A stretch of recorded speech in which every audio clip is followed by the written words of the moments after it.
he was going to do when he was campaigning for office. He obviously is not going to release all of them because, he wants to keep people talking about him, throughout these 4 years. So he already released the JFK. He probably wait like a year, do MLK, wait another year, probably do, it's another one. What is it?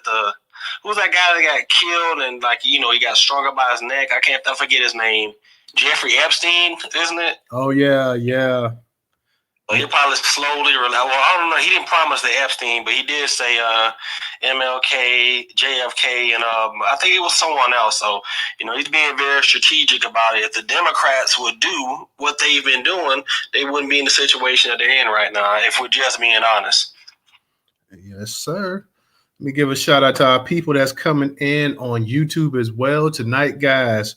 We're talking about Puerto Rico. There's a push by a fringe group of people in Congress trying to get Puerto Rico to become an independent nation. Now, if you see the title on YouTube, it says $600 billion cost, have some members of Congress pushing for Puerto Rico to become an independent nation.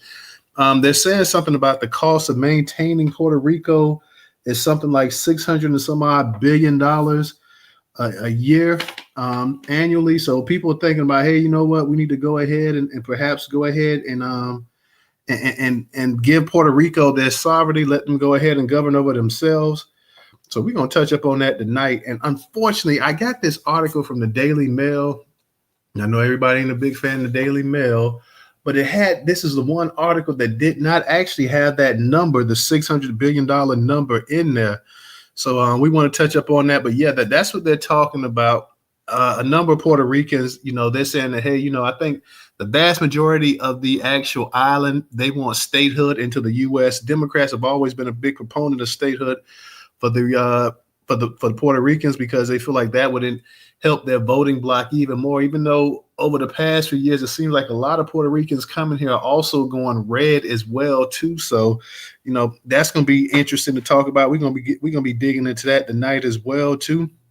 Shout out to all you coming up in here. What's up, Andre? I see you up in here. HD3, Mary, what's going on? We're gonna be touching up on this. I'm gonna go ahead and I'm gonna get this started. Our people, they can come in. They can catch up as we get it in or whatever. So let me go ahead. Like I say, this is from the Daily Mail.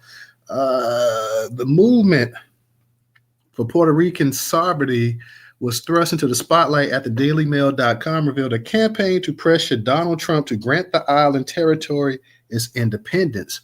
But Trump cannot unilaterally decide if Puerto Rico remain a U.S. territory or become a state or be granted independence. According to an expert, the Constitution requires an act of Congress to allow any U.S. territory to succeed. But that's not stopping a pro-independence group from drafting and distributing a document titled as an executive order with the presumptive type signature line for Donald J. Trump. Secessionist efforts, however, are not popular in Puerto Rico or among Americans. A leader in the statehood movement revealed, as first reported on Daily Mail's podcast, Welcome to Magaland. Most people prefer that Puerto Rico become a state within the U.S., he says. Executive Director of the Puerto Rican Statehood Council, George Laws Garcia, said there's growing support among Republicans in Congress, both far-right and centrists, who are opening to the argument for statehood. Laws Garcia said that the statehood advocates and Puerto Rican leaders, including their Republican governor, Jennifer Gonzalez Colon, met with about 25 Republican and Democrat legislators last month. He said Gonzalez Colon has even met with Senator Mark Wayne Mullen, a staunch pro-MAGA Republican, and she described him as a friend. He also noted that Puerto Rican leaders met with Senator Rick Scott and Homeland Security Secretary Kristi Noem. Overall, 59% of Americans support statehood for the island territory, while only 16% oppose, according to a YouGov poll.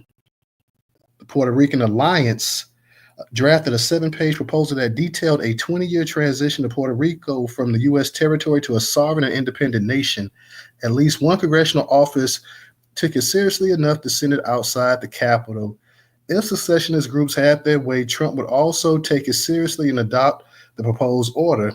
But the current president seems to have no intention of decreasing the land under U.S. control.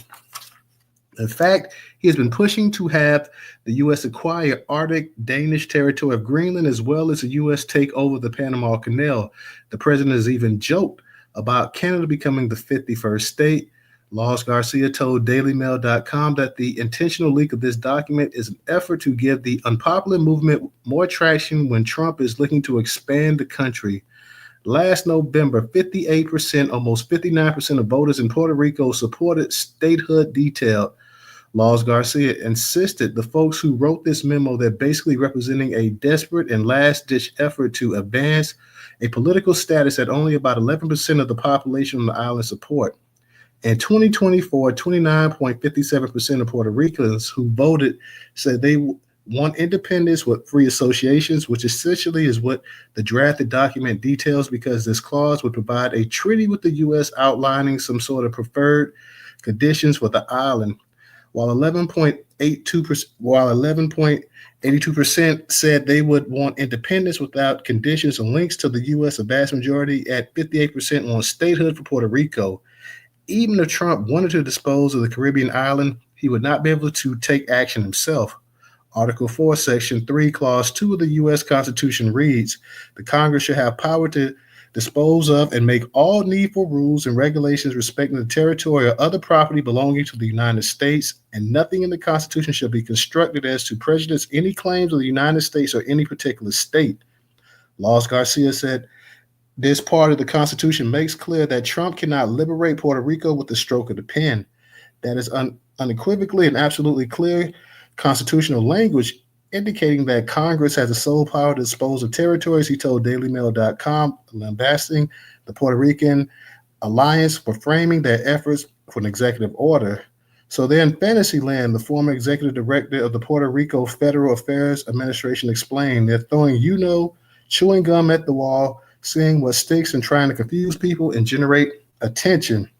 The reality is they completely fail at any effort to campaign and get majority voter support, Laws Garcia said. They've had 4 opportunities since 2012, and each time they haven't been able to do it.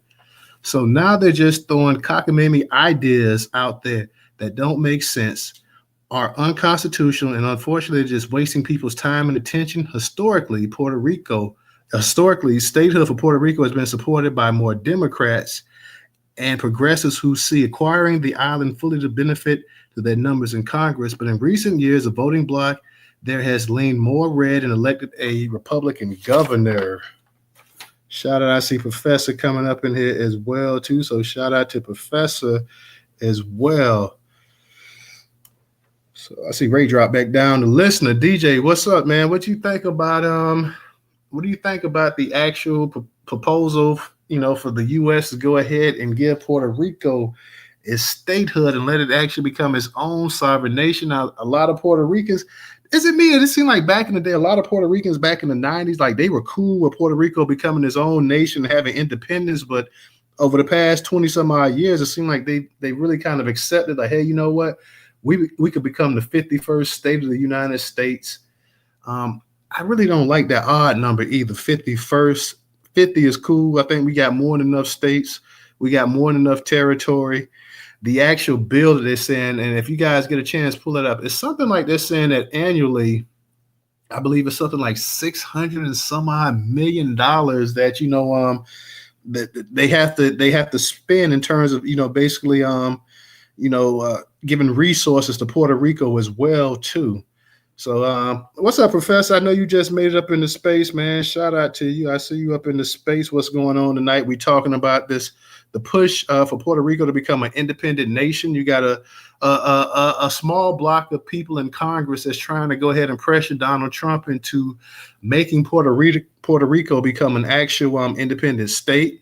Like I just said before, there were some numbers, and you guys get a chance, you can look that up. It was some number saying that anywhere from 600, I believe, to $630 billion, I believe, annually is costing the United States to go ahead and to provide resources and resources and infrastructure to the country, to the state. Damn, it's a country, but it's also a state and it's also a territory at the same time too. So kind of confusing, but A lot of people saying, hey, you know what? We can cut this loss, let them go on their own, let them go ahead and take care of themselves. A lot of the native population over there, for the longest, they wanted to be solo. They wanted to do their own thing or whatever. So, yeah, let's go ahead and cut this loss. Let's let them, we can trade, we can broker with them, we can do whatever, but let them go ahead and take care of their own problems, their own situations. We'll go ahead and we'll handle our things over here in America as well, too.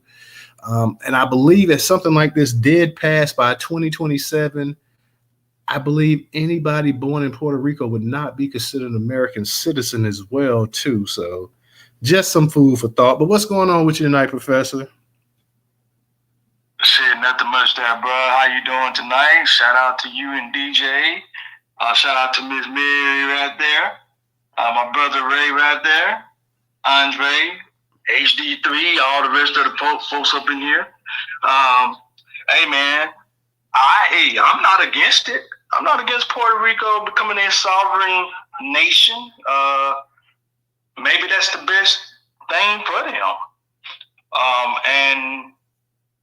If you think about it, when they went through that hurricane, and when did that hurricane hit Puerto Rico? That was about 3 or 4 years ago. Professor, I'm gonna be honest. I cannot. Did 2 hurricanes hit Puerto Rico or just one? I can't remember.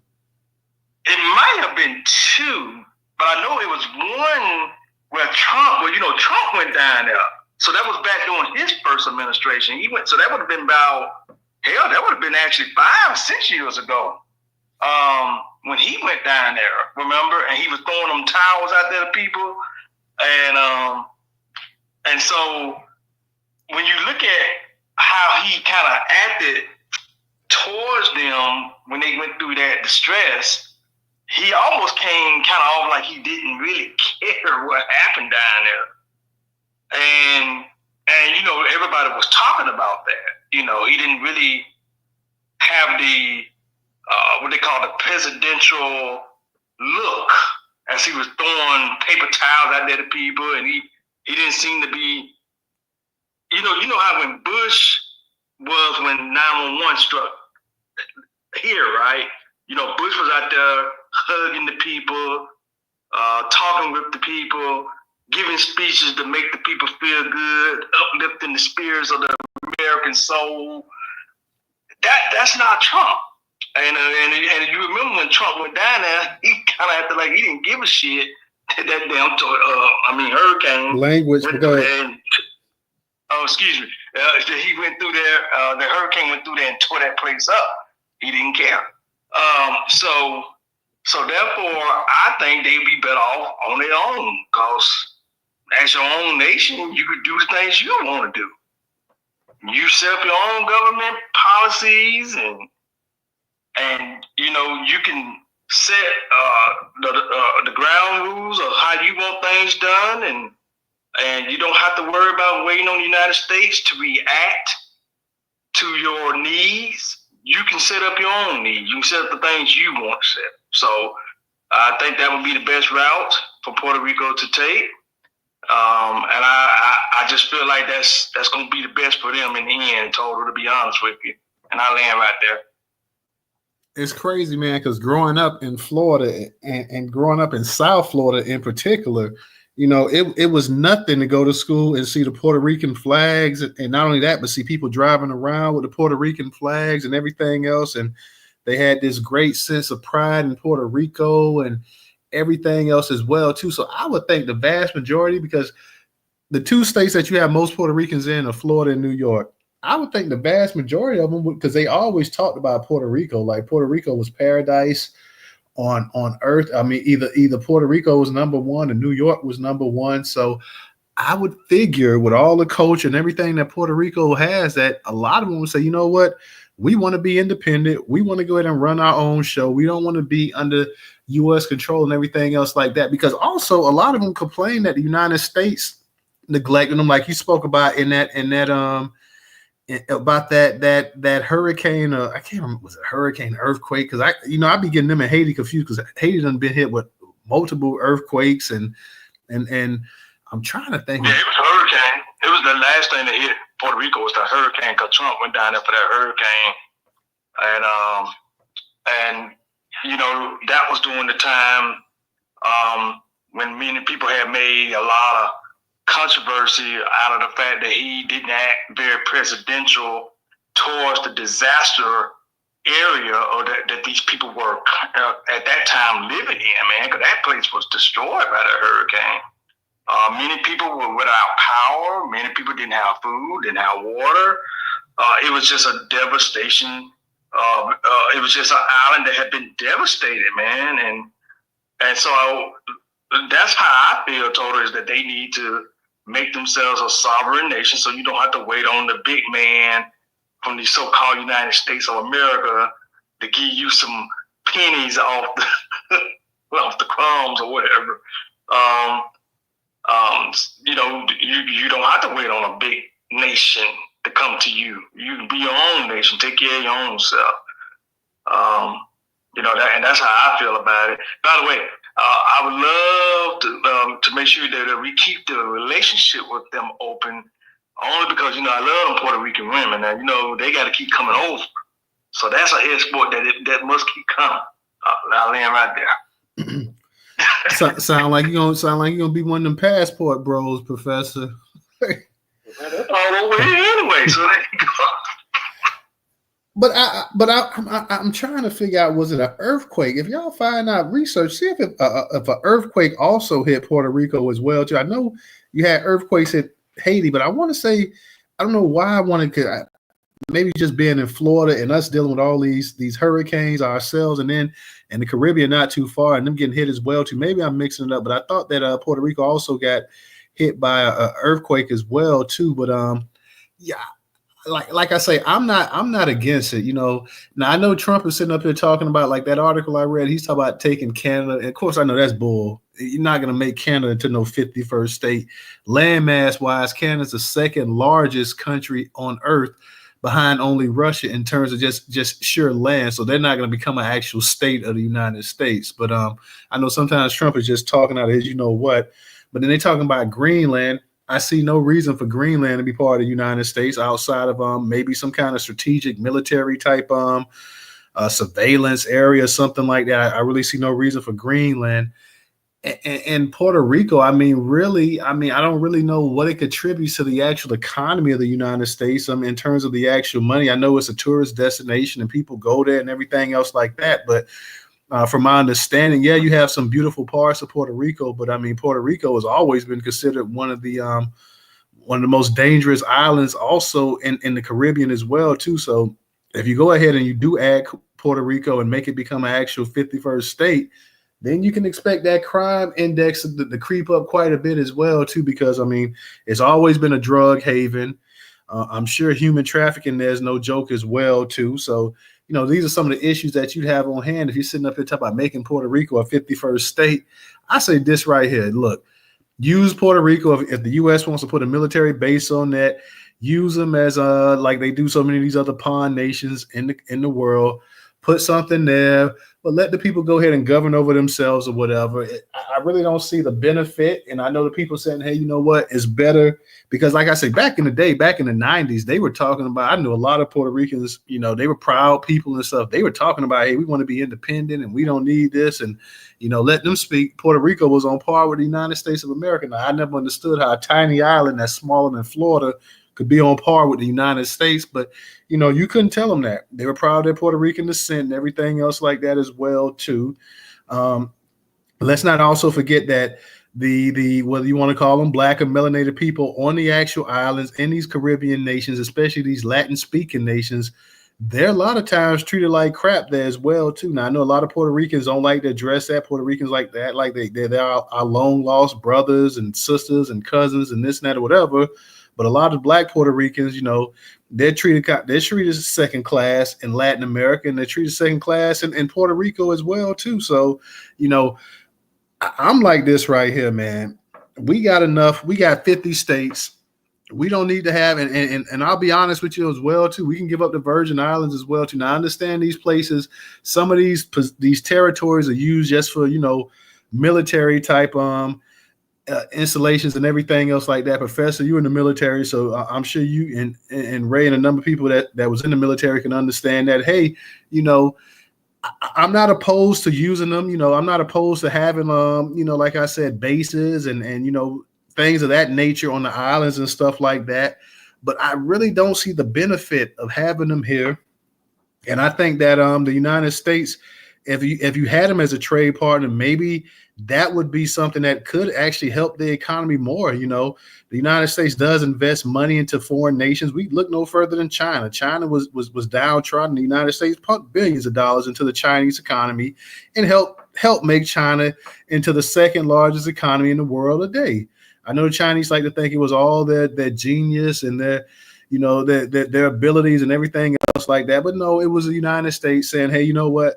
Let us get us another trade partner. Let us help you guys have the population. You have the land mass. You have a lot of natural resources there as well, too. We'll become your trade partner and this and that as well. So, I think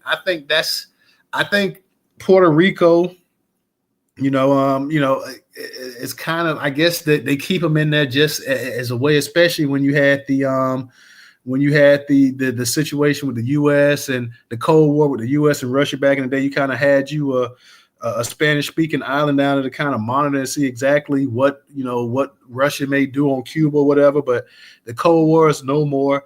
I say personally, go ahead, let them do their thing, let them enjoy their culture. And maybe invest some money in there that can help them, but at the same time, create another trade partner with the United States as well too. Because at this point in time, I just really, there's a lot of states in this country that can outproduce and outsource everything that Puerto Rico can do. Like I say, Puerto Rico at this point, really, man, I know at one time they were a big producer of pork and certain produce and stuff like that as well too. But I just really don't see the benefit and the need to really keep them in the U.S. and allow them to go ahead and enjoy their culture. Most of them feel like their culture is as good as the United States anyway, so I would think that would make them happy.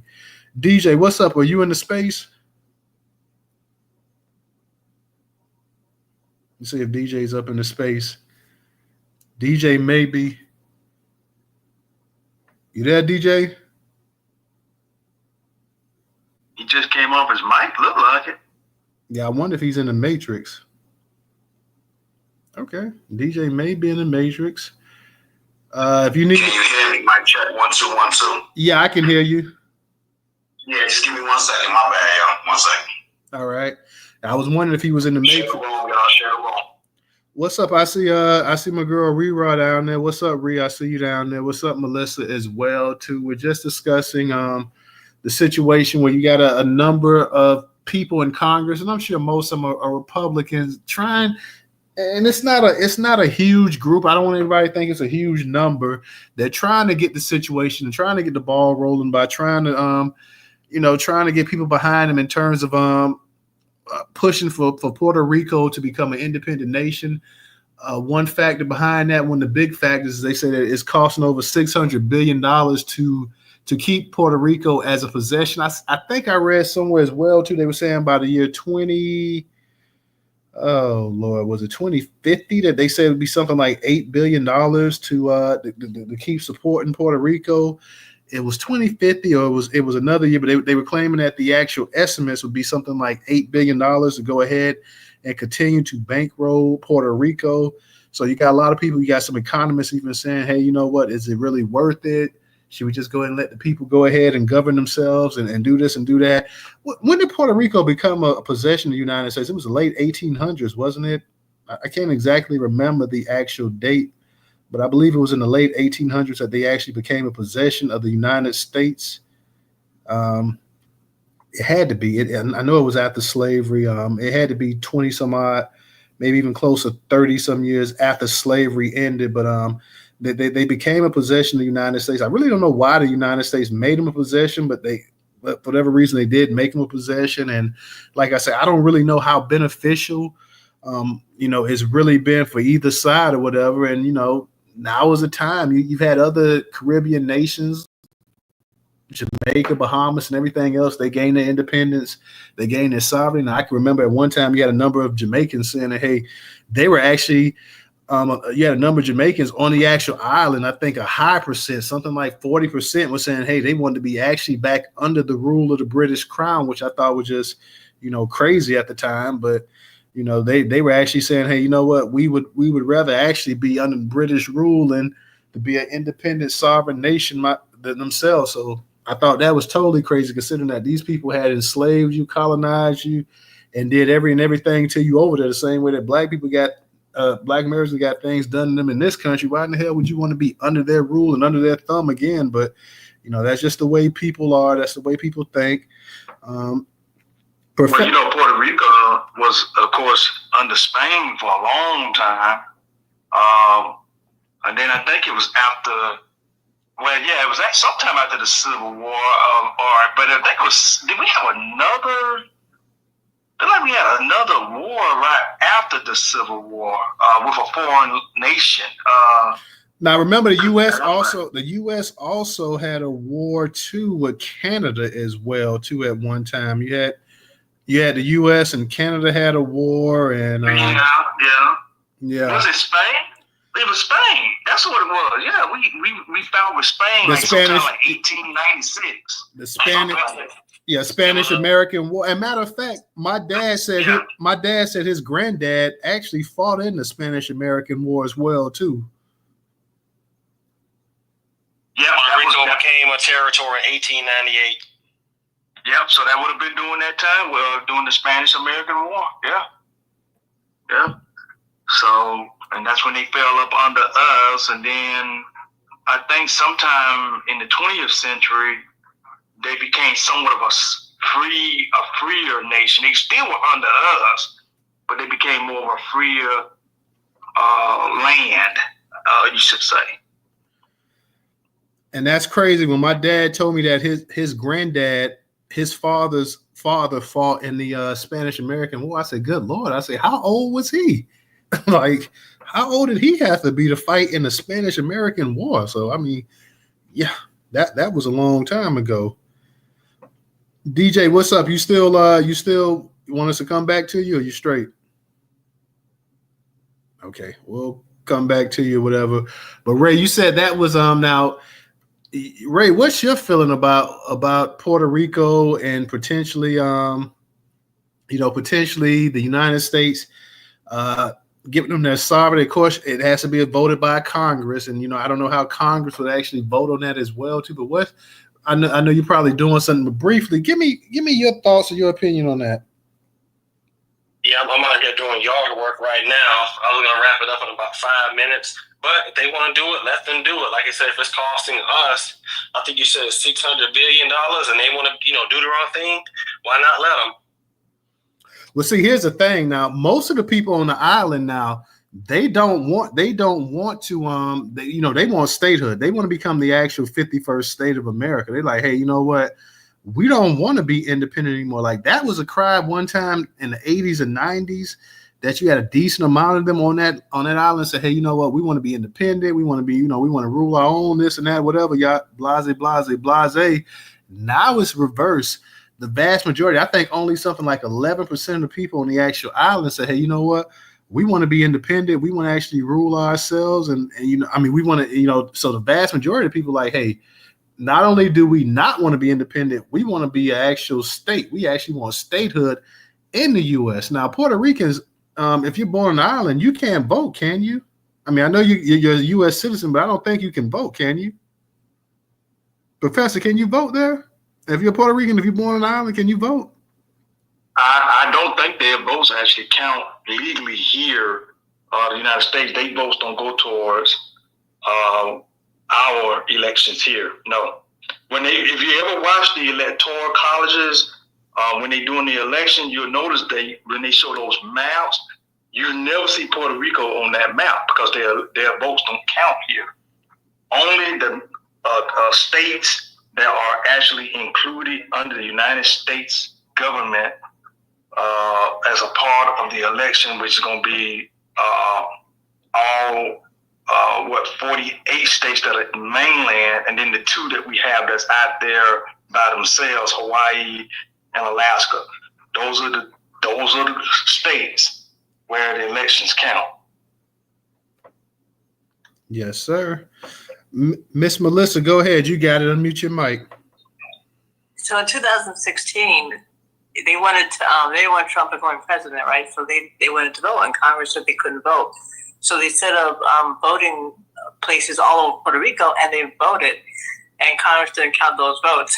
So that answers the question right there. No, they can't vote, not in Puerto Rico. Now, I don't know if they actually also become a state, too. I remember that. They wanted to become a state back then, too. Now, if they came here, like if Puerto Rican got on the plane and came to the United States, now I don't know if they could vote that way. But in Puerto Rico, no, they can't. Melissa, let me ask you. Yeah, they can't vote. And that's the thing that throws a lot of people out, because people think, well, because it's a commonwealth or supposedly under the United States, they're supposed to be able to vote here, but no, they can't vote here. So, Melissa, let me ask you a quick question. What's your thought on a fringe group of people in Congress trying to go ahead and push for them to become an independent nation? Do you think that they should become the 51st state? Do you think they should stay as a territory right now? Or do you think they should actually gain their independence and rule over themselves? We should just let them go. They're nothing but dead weight. We should just let them go. If we make them a state, our crime rates are going to go up because of that. We just need to let them go. Them, like you said, the Virgin Islands, Guam, all these territories, we need to just let them go. If they want to go, then go. Is the Philippines a U.S. territory too? No, that's not territory. Okay. Not anymore. Not anymore, no. Guam is a U.S. territory. Yeah, man. Like, and by the way, the Puerto Rico, I'm sorry, I don't know what they really have contributed to us since they've been under us. I can't think of anything. So they created hip hop. Remember? That's a dead real. Hey, remember? They remember? Don't do that. They start an argument. Remember, they created hip hop. Remember?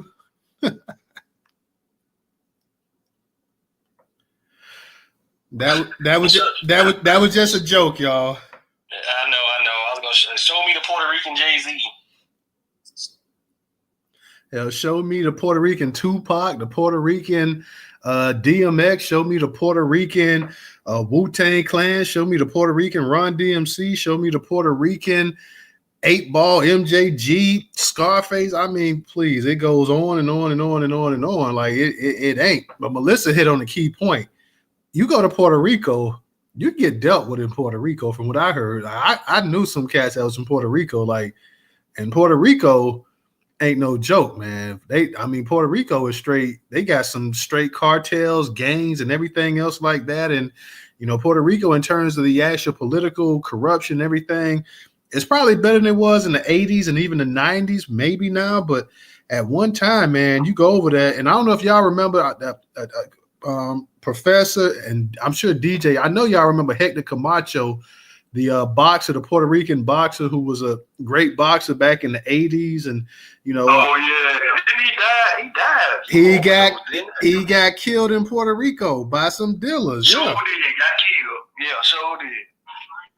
Who was that? What boxer was that again? Hector Camacho. Oh, Hector Camacho. Yeah. Yeah. And like I said, that's about the two things they created good out of there. You got Hector Camacho, who was a great boxer, and then you got the porn queen herself, Vanessa Del Rio. There you go.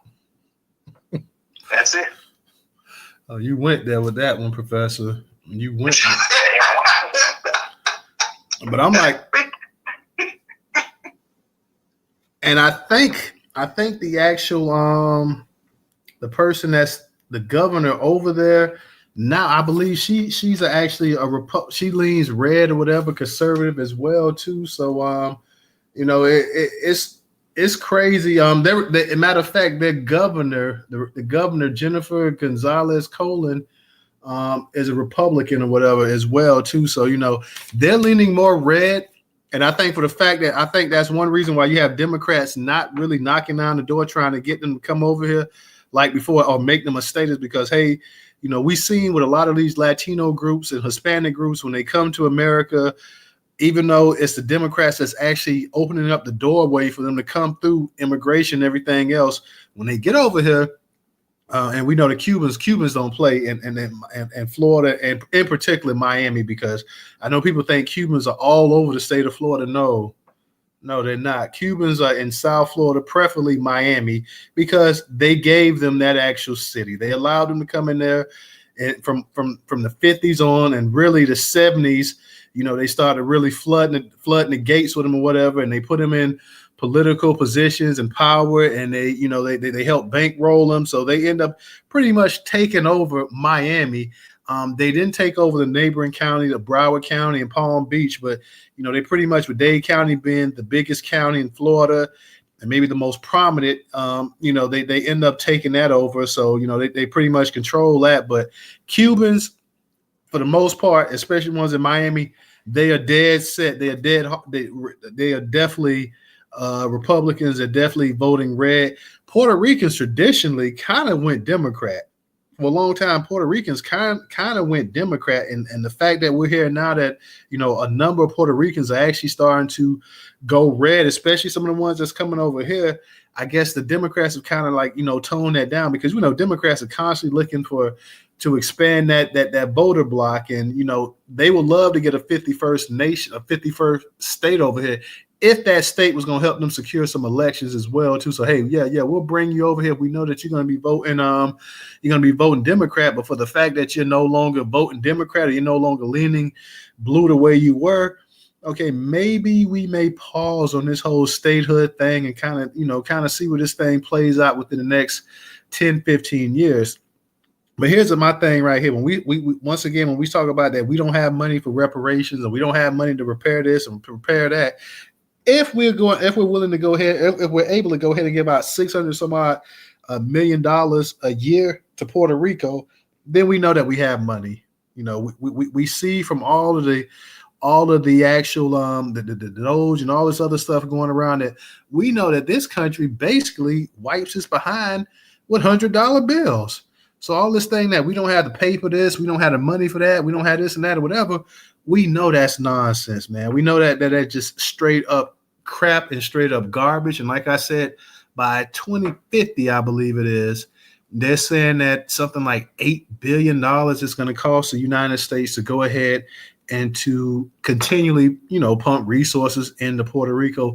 What resources the United States is pumping into Puerto Rico, I don't know, because I know at one time when you had that hurricane, and Melissa and me and Professor, we've been trying to figure, did Puerto Rico just get hit with a hurricane, but did they get hit with an earthquake as well too? If you get a chance, Melissa, I know you're in the space. If you get a chance, anybody gets a chance, let us know. Leave in the comment. Let us know. I know they got hit by a hurricane, but I'm trying to remember if they also got hit by an earthquake as well too. Like, I know Haiti, unfortunately, they got hit by, you know, a few natural disasters years apart or whatever, and the infrastructure over there was already bad. So, you know, they but I'm trying to think if Puerto Rico also, you know, I know they got the hurricane, but I'm trying to think that they also get hit by an earthquake as well too. Matter of fact, one time, one of them got hit by an earthquake, and the actual tremors, they said, was actually felt all the way in Miami. Now, that might have been Haiti the last time, but when they got hit by an actual earthquake, the actual tremors, the actual aftershocks was actually felt in parts of Miami. So, you know, that, you know, of course, we know Miami's not that far, or Florida's not that far in particular from the Caribbean, but, you know, there was actually some people say, hey, we actually felt this right here as well too. But anybody find out for me, because I cannot remember. I want to say that they got hit by both, but I'm gonna be honest with the amount, I can't even keep up with the amount of hurricanes that the state of Florida is getting hit by, and tornadoes and everything else like that. So it's kind of hard for me to remember these other countries and regions, you know, of the world as well too. But I want to say they did get hit by something else, but I could be wrong. But it's just, and like I say, I could be thinking about Haiti, because I know Haiti's got hit a couple times as well too. So I want to put that out. But I know a lot of people were saying at the time that the response from the United States was slow, because Puerto Rico, they were saying, was a dark nation. Puerto Rico was a Latin nation. And I've even heard some people saying Puerto Rico was a blackish type nation and stuff like that as well. And I'm like, wait a minute, Puerto Rico's never looked at themselves as being any kind of black nation. Now, yeah, there are a number of Puerto Ricans in that country or state or whatever you want to call it. A number of those people in that landmass that definitely have black in their blood. And that can be denied as well too, but they've never looked at themselves as a black nation. So let's not go putting talk about their black nation or anything like that. If you want to say they're a Latin nation, fine, but let's not go there because, like I said, how many times have we seen people in real power and clout in Puerto Rico that look black? And Puerto Rico has a number of black people there. Make no bones about it. Puerto Rico has a number of black people up in the actual country or whatever. So, that's what we, and shout out, I see funded socially black majority state down there as well too. So shout out to black as well too, guys. We're just talking about we're kicking it. If you guys missed a discussion last night with Arthur Watkins, y'all can catch that on YouTube as well too. And matter of fact, DJ did a part 2. I heard it was I caught part of it. He did a part 2 last night. That went for hours. I think they did by 8-9 hours or whatever. So you can catch that on DJ's page if you want to listen to that. But if you want to catch the original part with Arthur that we did yesterday, that's on YouTube, guys. So make sure y'all check that out. It was a good conversation. And tonight we're talking about, I wanted to move it a little bit different. I wanted to talk about Puerto Rico and the potential of Puerto Rico becoming an independent nation, what that could mean for the United States, what that could mean for the Puerto Ricans over here. Do y'all think, professors, you think if Puerto Rico, let's say tomorrow, in a perfect world, let's say the United States says, you know what, we're going to grant Puerto Rico as independence. We're going to help build up their infrastructure. We're going to help to do this, do that, whatever, try to help them become a first-rate nation and this and that and all this other kind of stuff as well. We'll probably help with the military protection and this and that because we're going to put a base on the island. Do you think a number of the Puerto Ricans in New York and Florida would say, you know what, since you guys are doing this and doing that, we're going to go back home and we're going to go build up and we're going to do this and we're going to do that? Do you think they would say, or they're just going to say, you know what, we've been over here. I was born in the Bronx. I was born in Brooklyn. I was born in Fort Lauderdale. I was born in Palm Beach. I was born in Miami. So I'm just going to stay here in this country. And because I'm an American, I'm not a Puerto Rican at all. Do you think you'd have do you think there'd be an identity crisis with a number of these people saying, you know what, I'm more American than I am Puerto Rican, so let me stay where I'm at? Oh yeah, man, yeah. These ones that's already here gonna stay here. They're not going back to the island, unless it's just a visit, and that's it. But they're not going back to live. They are used to being over here now, leeching off what Black Americans have built, and that's what they're over here for now. They got a bunch of La Cucarachas that's been over here now for a very long time, leeching off the backs of what Black Americans have built. And quite honestly, the United States really would benefit from cutting these islands loose. Every island that they call a territory or a Commonwealth territory, they really should cut them loose because most of these islands, if y'all ever notice, your islands are the ones that's going to typically get hit by hurricanes, cyclones. They usually going to get destroyed because they're islands. Okay? And they're going to face a lot of devastation from what happens. And so that's a lot of money that you have to constantly pour out to deal with these natural disasters that hit these islands all the time. All your islands are going to be devastations because of the fact that there's usually going to be cyclones and hurricanes that's going to hit them, because a lot of them are sitting right in tropic areas for them to be hit. Hell, you quite frankly, you'd be better off living over there on Easter Island and Christmas Island. See, a lot of people don't even know those are islands, Christmas Island and Easter Island. I don't think they have any devastation in those islands. I'm not exactly sure why. But most islands, you ever notice, they get hit a lot by storms, hurricanes and cyclones, typhoons, whatever you want to call them, tsunamis and all of that. So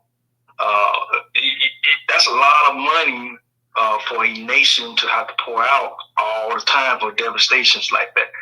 So you really come better off just cutting your loss. So United States should cut their loss with that island, along with Guam and any other island that they have. Just cut your ties with them. You're right about the actual because I mean we're down here in the South and I'm in Florida, you're in Alabama, so we already know we're already in Hurricane Alley, so to speak. So, and we always said that growing up, like I used to be like, man, you couldn't pay me to live on one of them damn islands year round. I'm like, it's bad enough here in Florida. Like, there's no way in hell would I want to be living on the island having to deal with that. Because I mean, from April to November, you're in hurricane season. So I mean, and you know, Florida's much bigger than those places and those islands and stuff down there as well too. So I was like, no. It's definitely you know, they're beautiful and everything else like that. The natural beauty of it. I mean, you can't deny it.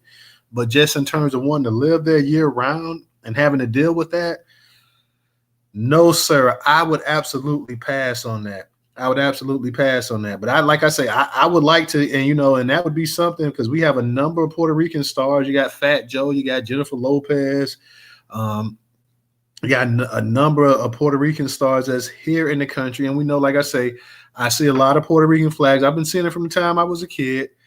People waving the flags. You know, people driving in cars, you got the Puerto Rican flag up and everything and this and that or whatever. And I'm like, well, hey, if you actually have an opportunity and the United States says not only, you know, we're going to go and we're going to actually build some infrastructure, we're going to actually build this up, and we're going to build that up. And, you know, you guys can go back because what it might be maybe a million Puerto Ricans in the country, maybe could be less, but maybe I say a million, maybe a little bit less than that. So, I mean, I'm sure the island could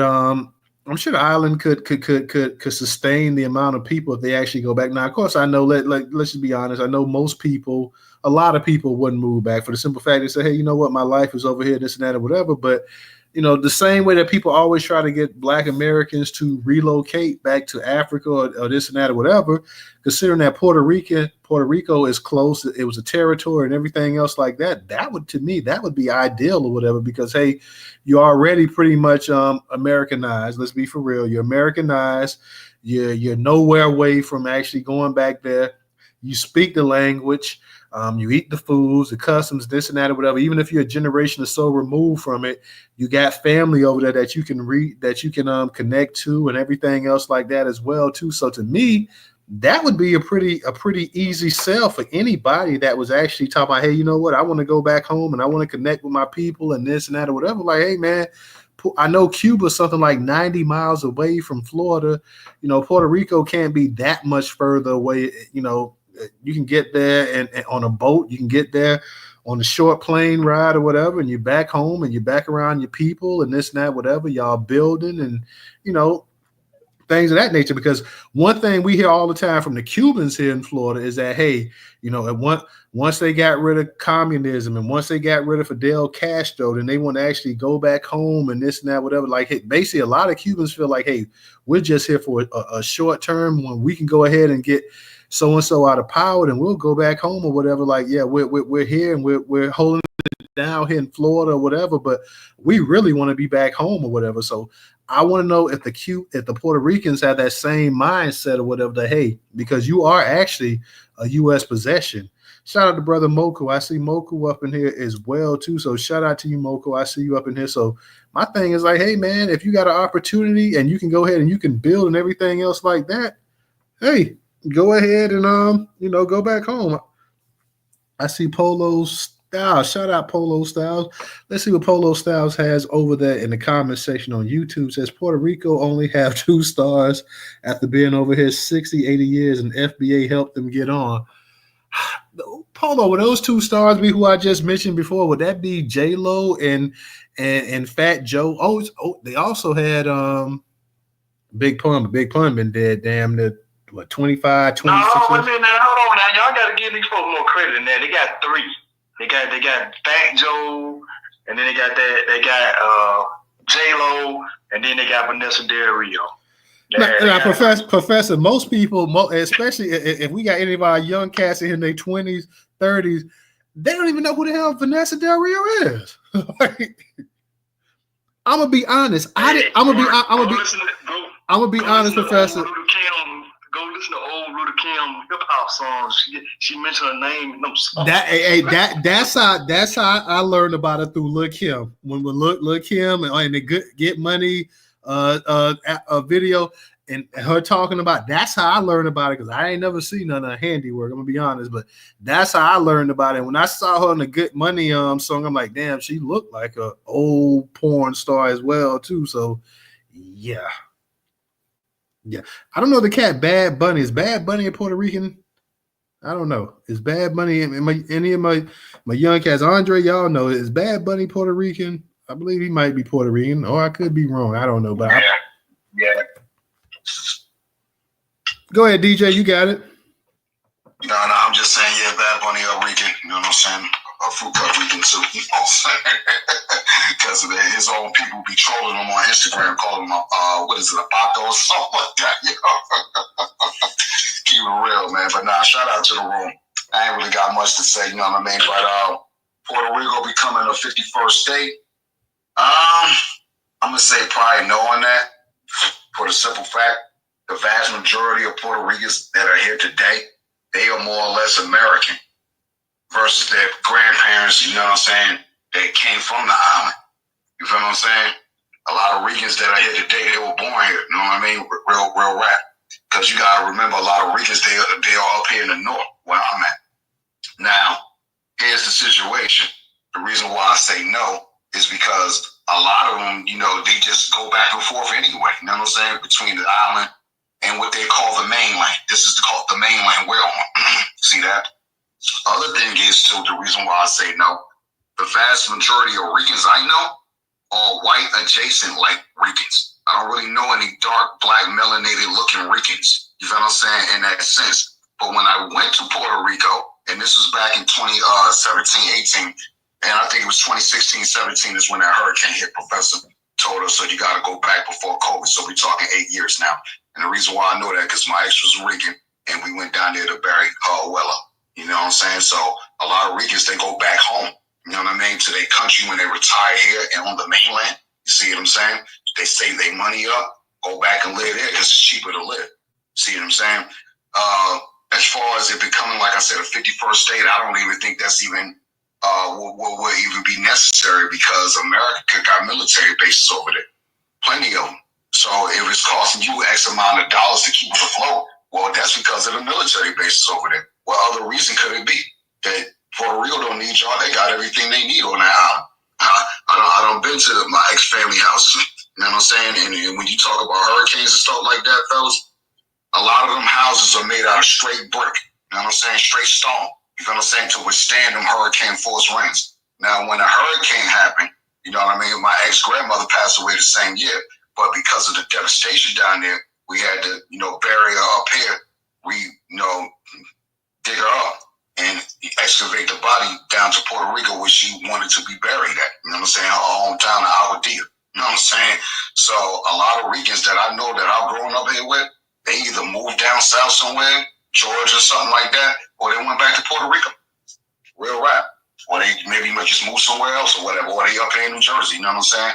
Making a life for themselves. The vast majority of Ricans that are in America today are straight up born American citizens. They ain't from the island, and they own folks just like any other place you go, or folks that come here from another place. You know, we go to Africa, we the Yankees. You know what I'm saying? Same thing with the Rican Americans here. They go to Puerto Rico, y'all some Yankees. We don't want you here.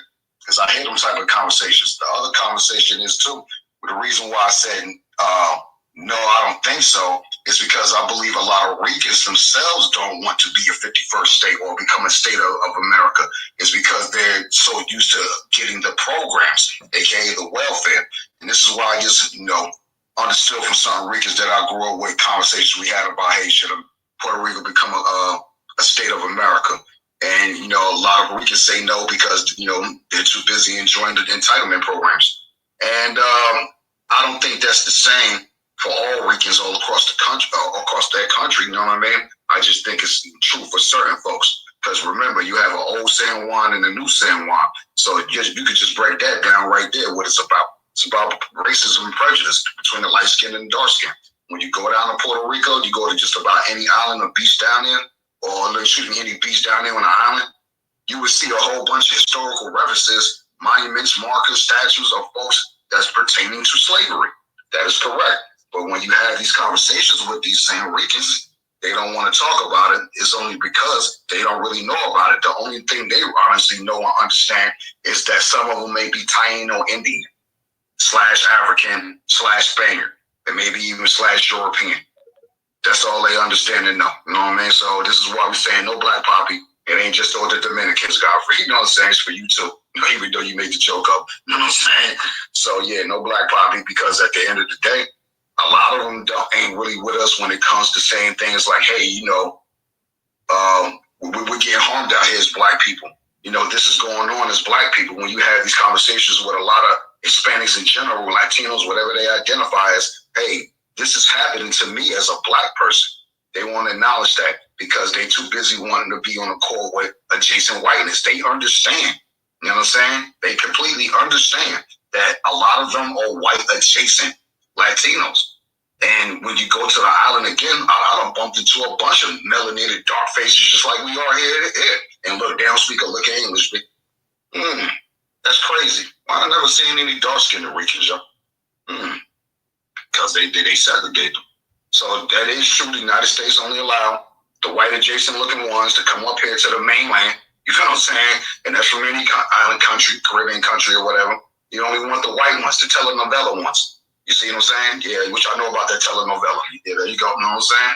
So with that being said, I'm going to say, yeah, I think it should be, only because the vast majority of their citizens are actually here in America. That's right. This is the offspring of them folks that came over here. And this is why I said to you, Toto, we got to do another space surrounding the 1960s Immigration Reform Act, because this is how the vast majority of these other immigrants or tethers, whatever it is, illegals, aliens, whatever we identify as other races, non-black, Negro, freemen, have gotten here by that, you know what I mean, bill, you know what I'm saying, or legislation, the Immigration Reform Act. Because, again, a lot of our folks, you know, our parents, grandparents that are still alive and kicking, praise the Lord, they old enough to understand that they didn't grow up with no Ricans, no Mexicans, no Indians, you know what I'm saying, or India, Indonesian, Asian, you know what I'm saying, because we the real Indians over here, you know what I'm saying? Shout out to the grandma that told you got Indian in your family, you know what I mean? So, with that being said, family, I'm going to say yeah, only because the vast majority of them are already living here. And they are actually Americans, Bob. Guess what? 14th Amendment, birthright citizenship, what you will. You know what I'm saying? Came here, had kids, all this other stuff. Don't forget, we also fought these people in New York City. Just why Fat Joe running around saying N-word, and that Latinos created 50% of hip-hop. No, you can give credit to those specific Ricans. I said specific Ricans that were there in the early heyday contributing to the culture. And they still getting created, because even they would tell you, well, this is a Black American culture, and my own people, the Ricans or the Latinos, would say, hey, why are you doing that jungle music? So, and look, this was only in the 70s. It's not that long ago. You know what I'm saying? This is only in the 80s. It's not that long ago. When I was DJing in the 90s and the 2000s, I've done plenty of Spanish parties. Salsa, bachata, merengue, add it up. A lot of them old heads, when we played a hip-hop session, Sweet 16, all them old heads used to get upset. Just looking at us like, man, what the hell is they listening to type shit? Excuse my French type stuff. No. So at the end of the day, I'm going to say yeah, only because the vast majority of them are already living here. But I'm going to say no at the same time, too, because I don't think they even care. You know what I'm saying? I think it would benefit America, honestly, because that $600 billion will probably turn into $600 billion in taxes. You know what I'm saying? Revenue being turned into from the states to the federal government to help, you know, Puerto Rico get the Army Corps engineers down there to help rebuild some of them beaches that got devastated during a hurricane. Like this one beach we went to called, I think it's called Crash Boat for some reason, or Crazy Boat. When we walked onto the beach, this is after the hurricane here. We're talking a year and some change later. we were standing literally next to the roofs of the houses that used to be on the beachfront. You could see, because it's an island, got mountains down there too. You know what I'm saying? On the cliffs of like certain mountains that's by the shore, the watermark, keyword watermark, that hit from when a hurricane hit. This thing had to have been, we talking 30 stories, 40 stories a wave, They just came and just swallowed this side of the beach up and it's gone. So the remnants or remains is the roofs of these old villas. And you can tell that they've been there for a long time because, they got like that old clay cobblestone look, shingles on the roof. And like I said, it's just buried under the ground, man, now.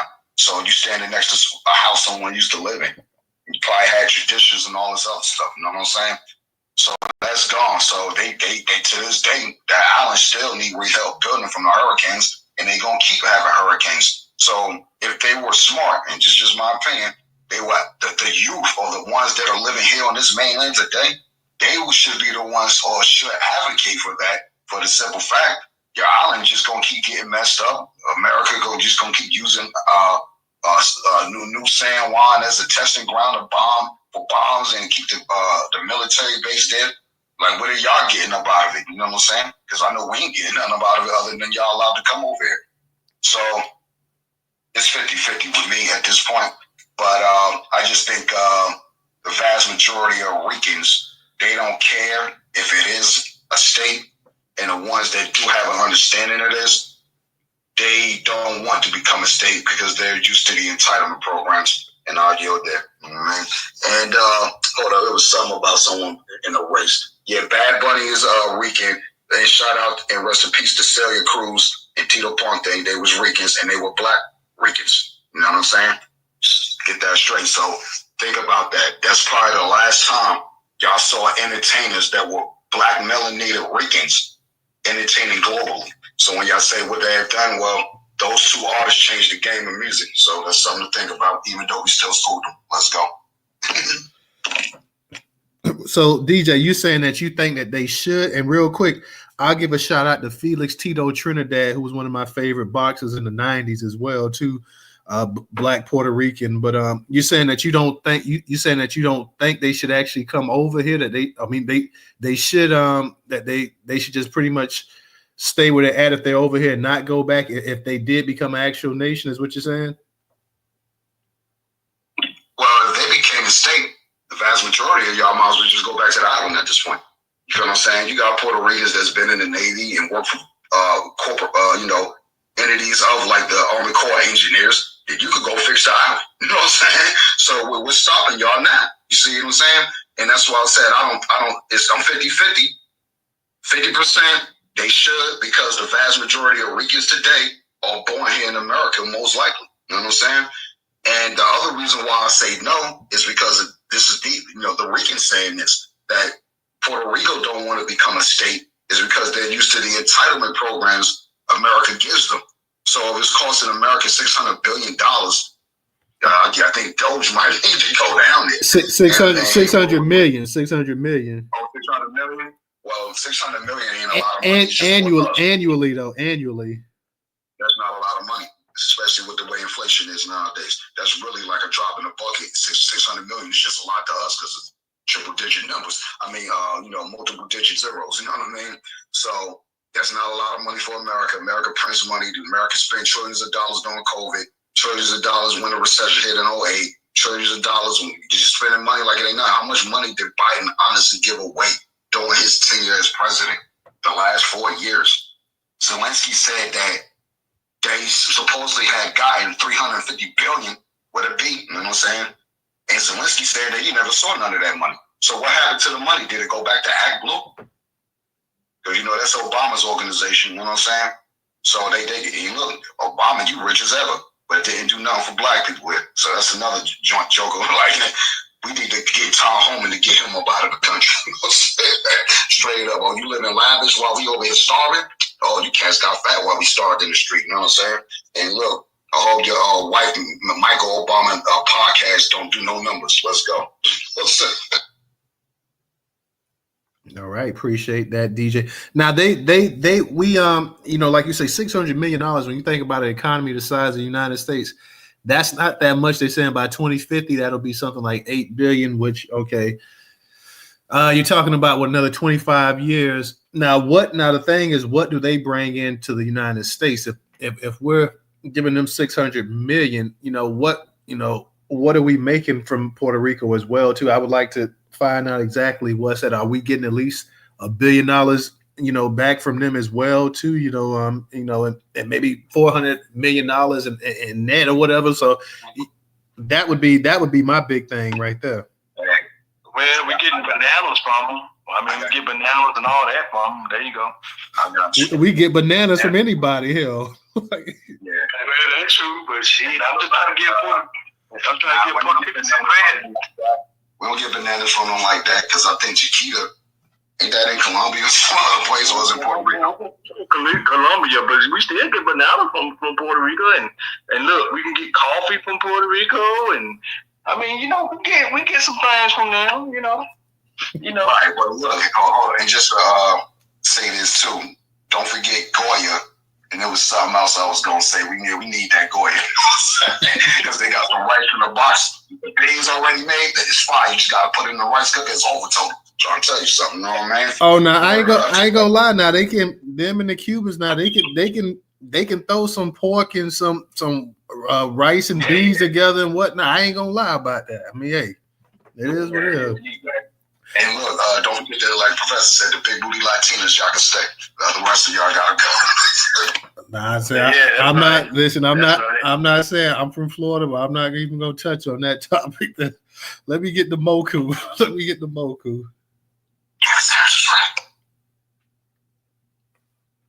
Shout out to everybody in the space.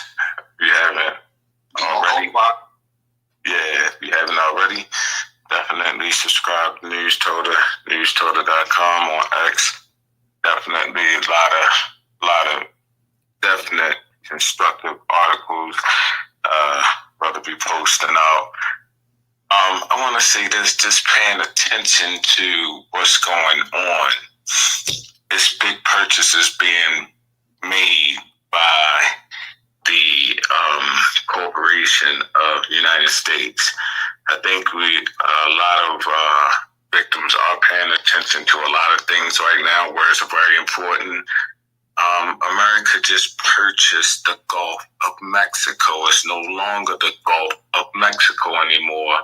It is the Gulf of America. So much so that people are getting in trouble but not even recognizing it as so. But my point to bring up this is when a corporation like America starts buying bodies of water, you have to understand that the land or islands on the body of water are up for grabs. Why am I bringing this up, Brother Muko? Goddamn, Puerto Rico ain't in the Gulf of America or Mexico, victim of racism, white supremacy. Exactly. But it is on the Virgin Islands, okay, which sits on a body of water that America is like a part owner in with the Great Britain, right? Because half of the islands still are under royalship. So what I think is happening here is we're going to see a battle. When they say that this is financial warfare, well, that's exactly what this is. It's financial warfare. Virgin Islands are divided right now, so of course Puerto Rico, America's going to try to snatch Puerto Rico because it already owns a portion of, New Mexico. Mexico is already considered the United States. So what better thing to do while Trump is dismantling the system of racism, white supremacy as we know it right now. What better idea would it be to purchase more property, more people? The DJ made a really valid point, which makes me agree with him as far as the 50-50 goes. This is racism, white supremacy, trying to boost their numbers. Mentioning the light-skinned Puerto Ricans, light-skinned Mexicans, Venezuelans, and all. See a large influx of them, especially their women. And what I see a lot of is their women are pregnant. They're having children here. We can't forget that, the two best ways to get in America, come here, get pregnant, have a baby. Now you got to stay. You know what I'm saying? And the other half of that scenario is get yourself engulfed in, the economic scene, and bam, that'll add up equation. And I ain't trying to go back. I hear a lot of people not trying to go back. And DJ made a good point. They're only going back to vacation on their main land or resorts, as what we know it. I see a lot of them doing that in Virginia. They go back to vacation where they came from, but they coming right the fuck back here. They're not trying to stay there. As far as us, sometimes I think this this mission to conquer more land, it's going to bite us in the end. Even though America, the corporation, is raping for resources. When you rape for resources, when you rape anything, you make enemies. And that goes for people, children, dogs, cats. You make enemies when you rape motherfuckers. So, it's something to pay attention to.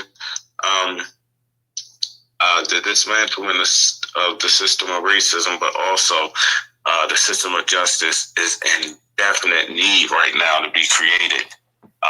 If we keep pussyfooting on our mission, we will definitely lose the war.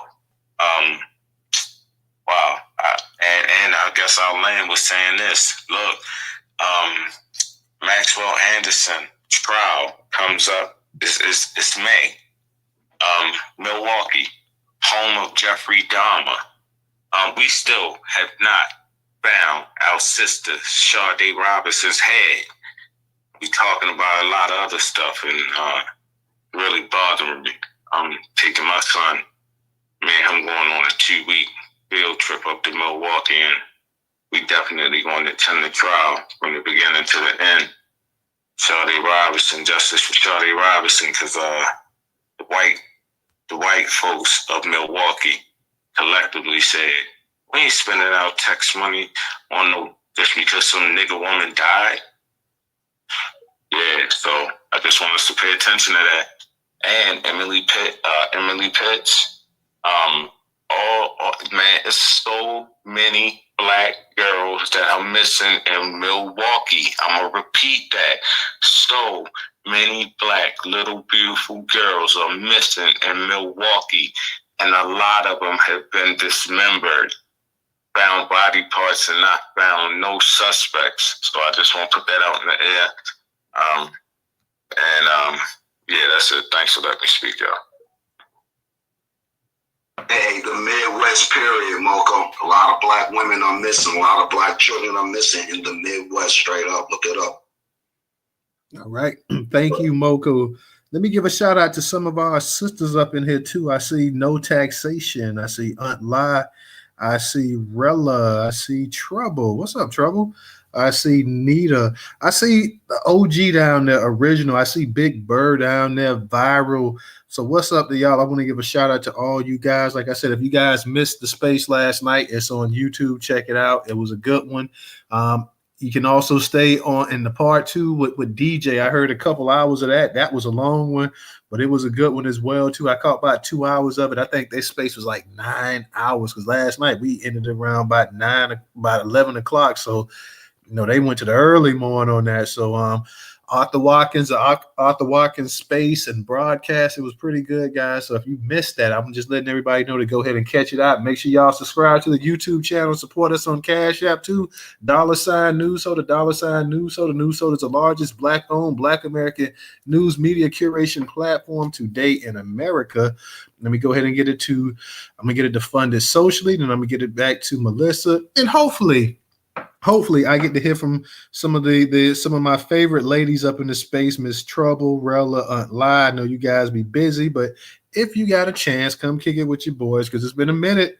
You know, like yesterday was the first time in about 2 weeks that I did a space broadcast. So come kick it with your boy, even if it's just to say what's up. Come kick it for just a second, ladies. I know y'all be out and about doing your thing with the family and working and everything else. But if you get a second, if you get a chance, come through. And that's also for you too, for the elder, no taxation as well too, because I miss hearing you as well too, sister. So definitely get a chance. And original, I see you down there as well too.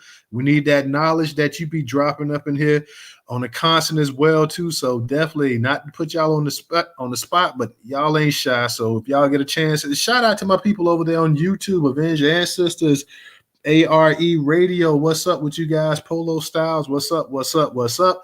Y'all see what we talking about? We talking about Puerto Rico and a chance for them potentially you got a small group of people in Congress trying to go ahead and get them to become actual independent nation as well too. So we talking about that. So definitely come on through. But Black majority state funded socially. What's going on with you tonight? Hey, good evening, Luke Schroeder, Professor, DJ, everybody else up in here. What's up, brother? Hey, what's up, Black? What's up now? Good. I'm listening. Great conversation. When Moko, if you ever do a space on that topic, definitely let me know. I'd like to hear it. I like to stay informed on those situations. So I got a bunch of Puerto Rico information, and I guess I'll just run it down. Because there was a recent video on YouTube that said Puerto Rico is dying, and I haven't had a chance to watch it yet because so much is going on.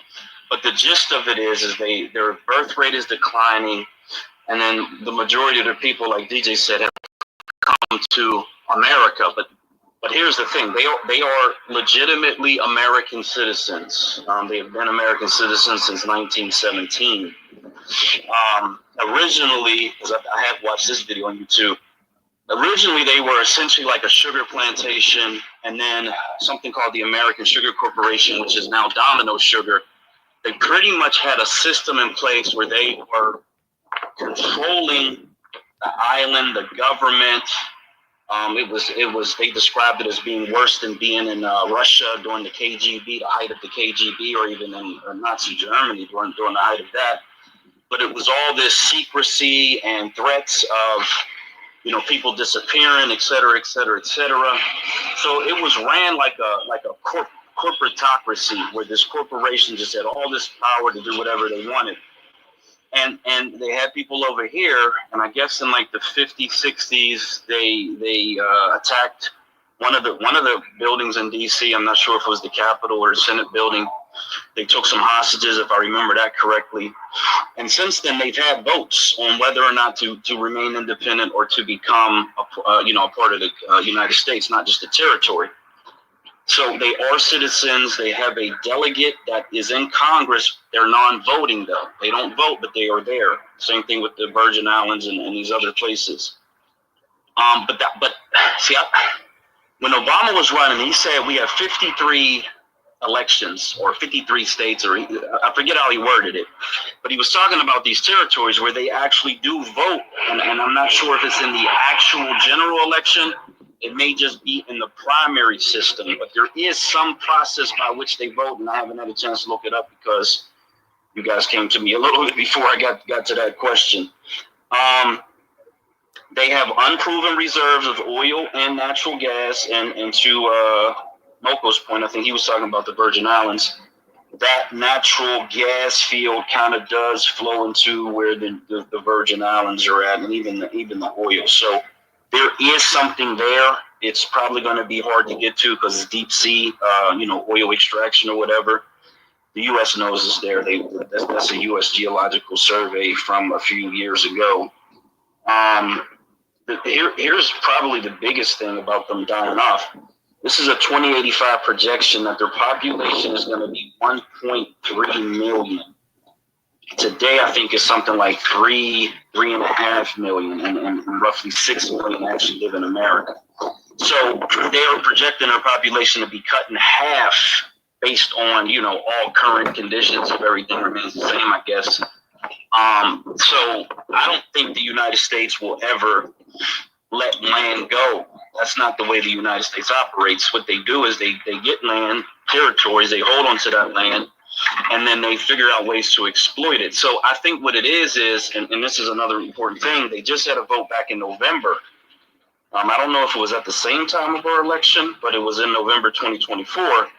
And this was the first time that a large number of people actually voted to become the 51st state. It says 620,000 people voted, which was 57% of the total vote. So this was the first time they had a majority support for statehood. And so whether it's Trump, the Republicans, whatever, they probably saw this vote and they're probably trying to pressure them to do one thing or the other thing. But I don't believe that would be for them to become this independent country, because it really doesn't make a lot of sense. It doesn't help the United States. And I don't know if it hurts them as much as we may imagine or think it would, because they're still within the national security apparatus of the United States. And so the United States will still be very, very controlling over what goes on there. So it's not like China could come in, Russia could come in, whatever. So they would really kind of be this floating symbol of statelessness, to be quite honest, if they went independent. And then their only hope would be to try to get to that oil and natural gas, which would make them open to like corporate raiders. And then what does that do to the United States? I think strategically it doesn't make sense just over 600 billion, to DJ's point, because if they got 5-6 million citizens living here, 600 million, because I thought it was billion too. Total that you said 600 million, right? Oh, it's 600 million, not 600 billion? Billion, right. That's why I said, well, that's not a lot of money. You can just give them $1 billion a year. Yeah. If it's a million, okay. Right. If it's a million, that's not even worth discussing. I mean, that would be a fraction of a percent of the money that they spend. So I just think this is like some political posturing more than anything. I had a conversation about this a couple of days ago with someone else, and the most logical thing would be to move those people to the United States. I may even commented on that post when I first saw it. Move most of them to the United States, create this resort luxury island thing that they always want to do. Start digging that oil and natural gas resources, whatever the case may be. But that would probably be the most logical way forward. And that may be what the pressure is about. That may actually be what the pressure is more about, the corporatization of Puerto Rico and just trying to accelerate them, coming off the land so they can do whatever they want with it. But I'll land with that. Thank you, Black. I'll say this right here, because when people migrate to this country, even though they are considered American citizens, they only want to live in 3-4 places, and really, I mean, it's either Florida, it's Texas, it's New York, it's California. So, if they're gonna bring them over here, fine. But there's 46 other states that they can go ahead and populate as well too. We got enough of them here in Florida. I'm just be honest. So I mean, move them someplace else in the South or the Midwest or Northwest or the Northeast or whatever. But we got more than enough right here in the state of Florida. I can verify that. I can vouch for that myself. So before we go ahead and empty out before we go ahead and Alabama too. Yeah, before we go ahead and empty out the entire island and everybody, because let's be for real, if we empty out Puerto Rico, it's 2 states in particular they're gonna go to.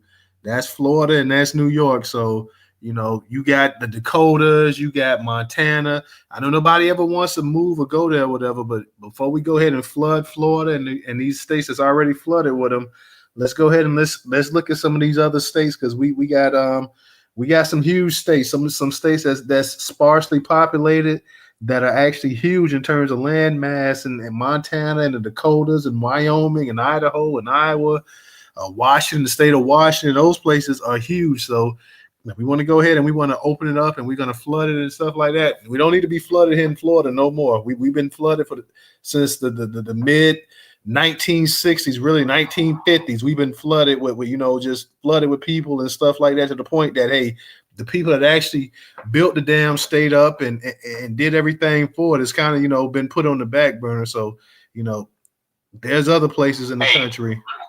A quick follow-up. So there is talk with the Interior Secretary and Secretary HUD about establishing some type of a new Homestead Act with federal lands. They may not call it the Homestead Act, but they are talking about this federal land that they're contemplating, 7 million new households that they need to build, et cetera, et cetera, et cetera. So this may be something that's in the works, again, because they are talking about it like it's a legitimate thing. So keep your eyes open for that.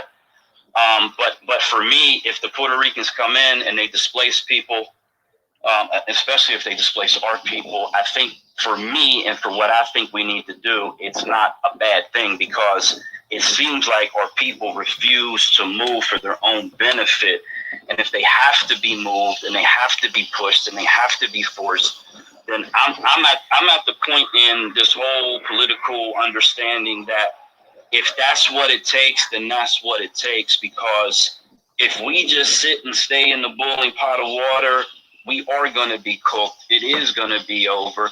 And there'll be remnants of our people in all these different places, but there'll be no way for us to ever get up. There'll be no way for us to ever get up. So I would hate for them to fill up Alabama, to Professor's point, or anywhere where we today have a legitimate chance to be.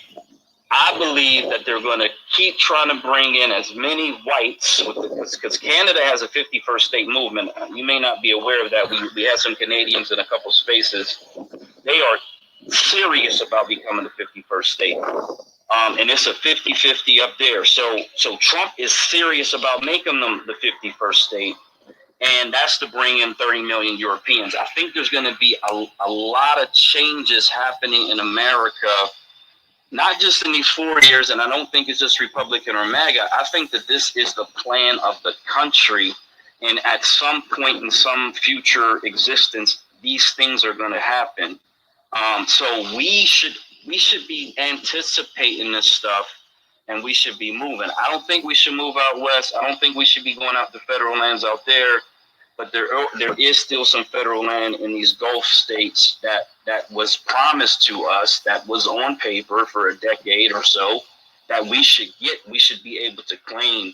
And so yeah, I'm ready for the pain, because Trump already kind of unleashed the gauntlet on causing pain in the country. So if pain's going to happen, at least let it force us to get together and concentrate and migrate and get to power. So I'll end with that. Thanks. All right, appreciate that, Black. We'll see, because you know the United States and Canada did have a war back in the day when the United States tried to go ahead and pretty much take over. The Canadians, they fought against it. So we'll see exactly how that plays out. Because I'm sure there's a large amount of Canadians that don't want to actually become Americans. So hopefully we'll find out about that shortly. We'll see what's up. Yeah, they just beat us in a recent war, man. Canada just beat us about 2 months ago. What war? Sure did. What war? Oh yeah, man, y'all didn't know? Hey, they went right in there in the All-Star game, in the hockey All-Star game. Canada took us right on out, man. Trying to tell you, it was ugly. Well, I mean, Oh, Canada. well, technically, hockey does come from Canada, so you know it's their sport. It's their sport. Let me go ahead and get to no taxation. About Black Americans, descendants of slaves that fled plantations, by the way. Let's go. Oh, I didn't know that part. Okay. No taxation. What's going on with you tonight? Shout out to the Black Hockey Club. So follow the Black Hockey Club. How you doing? No tax. Happy birthday. Happy birthday to you too. Say that last part, DJ. And News said he didn't know that. What would you? Black descendants of slaves that fled the plantations close here in the north went to Canada and created hockey. Look, shout out to the Black Hockey Club right here on Twitter. Follow the Black Hockey Club. Let's go. Baby, it ain't nothing we ain't did, huh? So it ain't nothing we can't do. How about that? Hey, News. I'm so glad you back. I hope you enjoyed your break, but you're gonna have to come back. How you doing, no taxation? I was working on the actual site. That's what I told everybody. I had a lot of projects I've been doing, so that's why it's been taking a lot of my time. But yeah, I'm back. I'm back trying to get it back on. How you doing? I listen. I keep telling people I'm doing, and at my age, that's about all I'm finna do. Okay. Look, though, I'm glad you back because things is moving so fast. News. You see how fast it is, and we ain't even through the first 100 days. What is the deal? I don't understand why y'all even talking about the push for Puerto Rico to become an independent nation. Who said that? Who's trying to do that? You had a fringe group in Congress that's trying to actually that's coming up with like trying to craft some legislation for Donald Trump to go ahead and sign. They want to go ahead and trying to go ahead. It's a small minority. It's not a large group, but you got a small minority trying to go ahead and get Trump's attention and go ahead and get him to go ahead and push Puerto Rico to become an independent nation. Now, of course, you got to have Congress to go ahead and sign off on that. So Trump himself, it's not like he can make an executive order and tomorrow, Puerto Rico's an independent nation. And why would he? Because all the Democrats is trying to do is get them votes that they've been missing. They thought they was going to pull a fast one with them immigrants. You see what happened. So that's why they talking about it. Yeah, they scrambling for votes over there. They're trying to figure out how to redo that party. So I guess that's why they push it. But I don't know why they would push for that, because to me that is just laughable and really black majority said it. Why would the United States give up their Puerto Rico is over there to watch the water. That's it. To see is anything coming. That's what Puerto Rico's job is. They not playing their position. That's why they have so many problems. The only thing Puerto Rico is going to be, if anybody in the United States sitting in Congress, sitting on the corner, thinks that the United States government is going to give up territory when they are redesigning territory. Look at it real good, y'all. Listen, they're already calling it the Gulf of America here. And listen, the deal on the table, quiet as it's kept, is they want to give Putin Crimea. That's the deal. See? And Putin wants more. Of course he does, who don't? But they're redesigning the map globally. And if these people in Congress honestly believe, these Puerto Rican people I'm talking about, honestly believe that the United States government would allow Puerto Rico to become an independent nation, then they need to be voted out of office because they don't know enough. See, that's how you get rid of stupid people. They should be spending their time trying to help their constituents. That's their job. They over there trying to talk about we need Puerto Rico to become an independent nation because they want to be party people. That's what it is. I'm telling you, the two-party system is getting ready to fail in this country. It's getting ready to fail. We ain't ready for a third. And the Democrats can't have a redo through Puerto Rico. It ain't enough Puerto Ricans. It ain't enough Puerto Ricans in the world for the United States government to give up Puerto Rico. Are you kidding me? It's just laughable. It really is. It's laughable. And it's really, to me, if I was one of those, and I might have the constituent. I don't know if it's somebody from New York, but it's not my Congress people. I can tell you that. It's somebody down there in New York City. If that's what they're doing and wasting their time like that, they don't need to be in office. This is what's wrong with those people. Shit like this. Even if they were party people. Oh, I'm sorry, Newt. Even if they were party people, you would think that they would try to do something within reason for their party. They're not even doing that. See, that's what pisses taxpayers off. It really irks people like me because I know that that's futile and I'm just a regular schmegular person. I ain't got nothing to do with nothing. And even I know that. and they're sitting on their taxpayers' dime, using it for something so frivolous as this.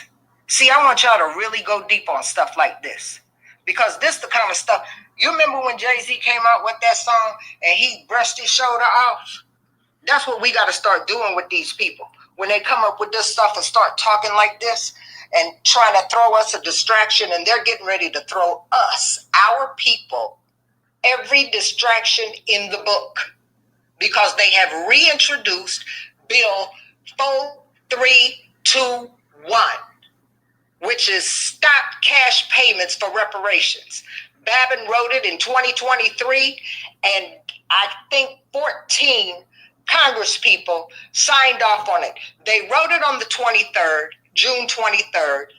They signed it off on June 23rd, and they introduced it to the Hill June 23rd in 2023. It never went anywhere. Now he's getting ready to put it back on the floor. He got it back on the floor now. See how close we are? See, that's why we can't talk about really, for real, we can't talk about Puerto Rico news. We got to talk about us some more. And I know you a news site and all of the council, you just got back, but baby, they laying traps for us. They sure are. And it's our job to stop them. It's our job. What they do with Puerto Rico is none of our business. But Bill, and why would you even name it 4321? Everybody knows what the next one is. 0. Lift off. Blast off. Get rid of it. See what they doing? I want y'all to really, really look at this, because we too close. We got to stay focused. The push for Puerto Rico to become an independent nation is a fool's dream. Just like Washington, D.C. becoming another state. Tell them, Brother Muko, and I'm going to leave it there. Yes, ma'am. Thank you. No taxation. Like I say, for those that can support us on Cash App, $News Soda, News Soda. News Soda is the largest Black-owned, Black American news media curation platform today in America, and we do need your support. The Cash App and the PayPal is up in the Jumbotron. Let me go ahead and get to my boy Ray. Ray, what's going on? What's going on, DJ, man? You beat the words out of my mouth. I was going to definitely bring up about, those black hockey players that went up to, I believe it was Nova Scotia, Canada, and actually created hockey. For anyone that's interested, there's a book about it called Black Ice. It says Black Ice, a lost history of colored hockey leagues from 1895 to 1925, and there's other ones if y'all wanted to read about it. But as far as Puerto Rico, I said before, if they want to do their own thing, I don't, that's on them. Because, we all know that, Puerto Rico, they definitely benefit from financial funding. Whenever there's a disaster, hurricane, or whatever the case may be, it's the U.S. that's the one that's helping them. In these social programs, all of that's going to be in jeopardy. So I highly doubt that, it's going to become a thing. But, hey, if they want to push forward and they can get it done, hey, it is what it is. Because as black people, we're fighting for self-determination. So I can't get on to them for wanting the same thing. If they, if they want the full right to decide their own political future that's free from the United States, hey, do their own thing. If they want their national identity, so they can promote their unique cultural and historical identity, I'm not mad at it. If they want their political sovereignty, let them have it. Let them be independent, and they can, create their own laws, policies, whatever the case may be, that's going to be exclusive to help their people. So from that aspect, as a black American who wants the same thing for my people, I can understand it, and I land there. All right. Appreciate that, Ray. Let me go ahead and get to DJ. Go ahead. And I see Moku got his hand up. Yeah, go ahead, Moku.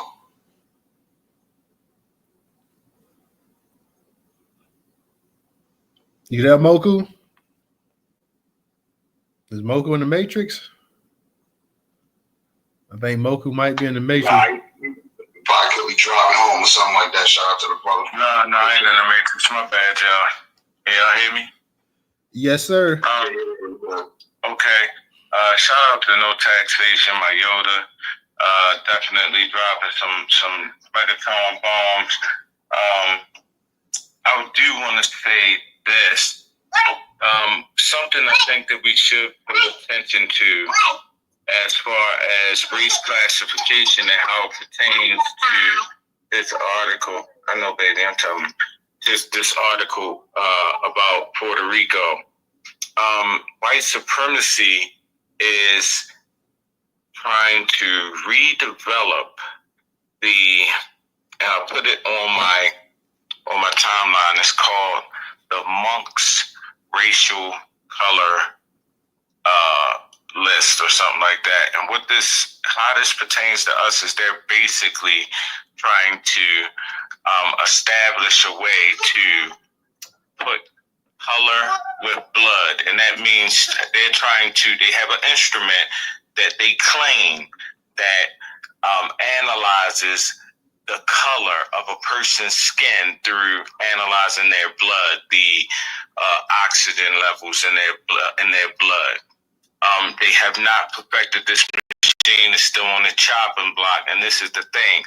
They have put a detailed article out on NPR about how this machine works, but not even only that, the cohorts that they have right now that need heavy melanated people in these cohorts. The cohorts are now only 10 a cohort, and they need cohorts of at least 150 each, okay?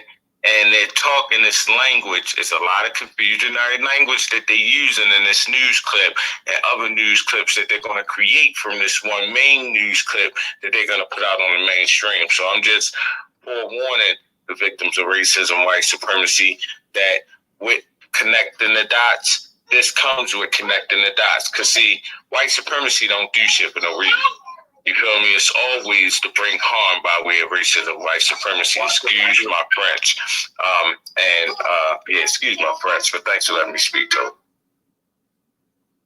All right. Appreciate that, Moku. Go ahead, DJ. You got it. And anybody else that wants to speak as well, too, definitely come on up here. And since we're talking about them becoming an independent nation, since I know most everybody in the space don't think that's going to happen, do you guys think that they should make them the 51st state of America? DJ, go ahead. You got it. I'm on microphone. There was something I was going to say. Taxation said. And what was it? What you said, taxation, is about the pushback for reparations or whatever. So what we should do, right? Any of them senators, Congress, political folks, whatever they, job title type is, go do their genealogy background. And if it's anything, I don't care if it's one day after the Civil War, you ain't American, so you don't even have a right to say anything or have a bill passed saying that we shouldn't get reparations. Where your family from? Considering the vast majority of y'all more or less white, cracker-knacker Americans, you came here during the Ellis Island movement. So you don't even have a right to even say anything to fix your face saying that we should, 4, 3, 2, 1, deport you up out of the country. Considering that Trump got the Enemies Immigration Reform Act, trying to reinstate that. Well, you are combatant of Negroes. We built this country, so you don't have a right to tell us what we can and can't receive or shouldn't receive. Yeah, you could go back home to wherever your grandparents fled from, man. There you go.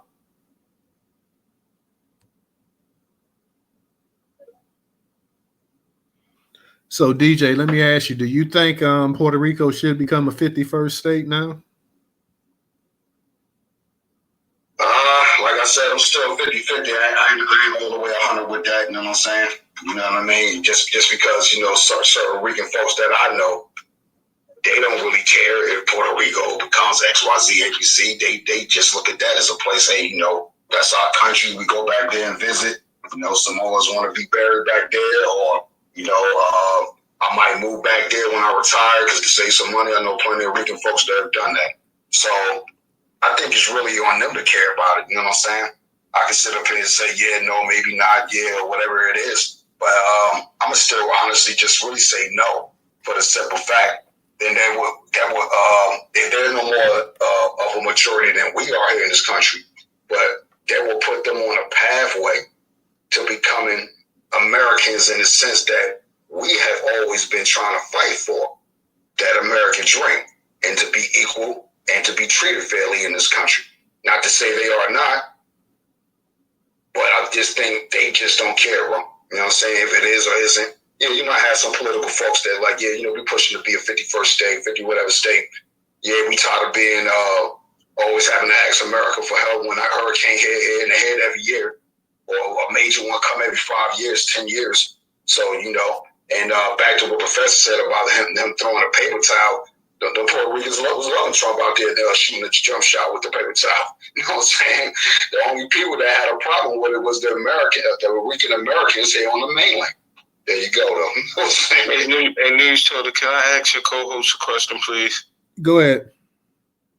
I'm just asking for for a friend in New Jersey. And DJ, do you have a Puerto Rican girlfriend?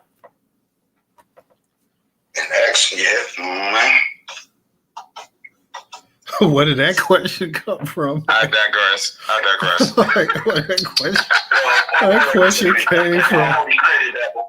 No, I'm saying, so it's nothing to digress. So at the end of the day, yeah, I got a lot of Puerto Rican friends, but do I think they should become a 51st state? I think that's up to them to decide that, you know what I'm saying? And again, the vast majority of Ricans, they already American. So it's like, what you really trying to become a state for at this point, when America been test bombing Puerto Rico forever? You know what I'm saying? And it's not like any of them here, from my understanding, care if Puerto Rico becomes a state or not. They already here. And they can go back freely whenever and come back freely, like whenever. You know what I'm saying? So it is what it is with that one. You know what I'm saying? But yes, the big booty Latinos can stay, Moco. There you go. Yeah, word up on that, man. Big booty Latinos. Can I just say that I am so happy. I am so happy that y'all don't know me in my previous life, so that you don't have to pull my receipts up. Brother Muko, I didn't even see it coming. Oh, you used to date a Jose or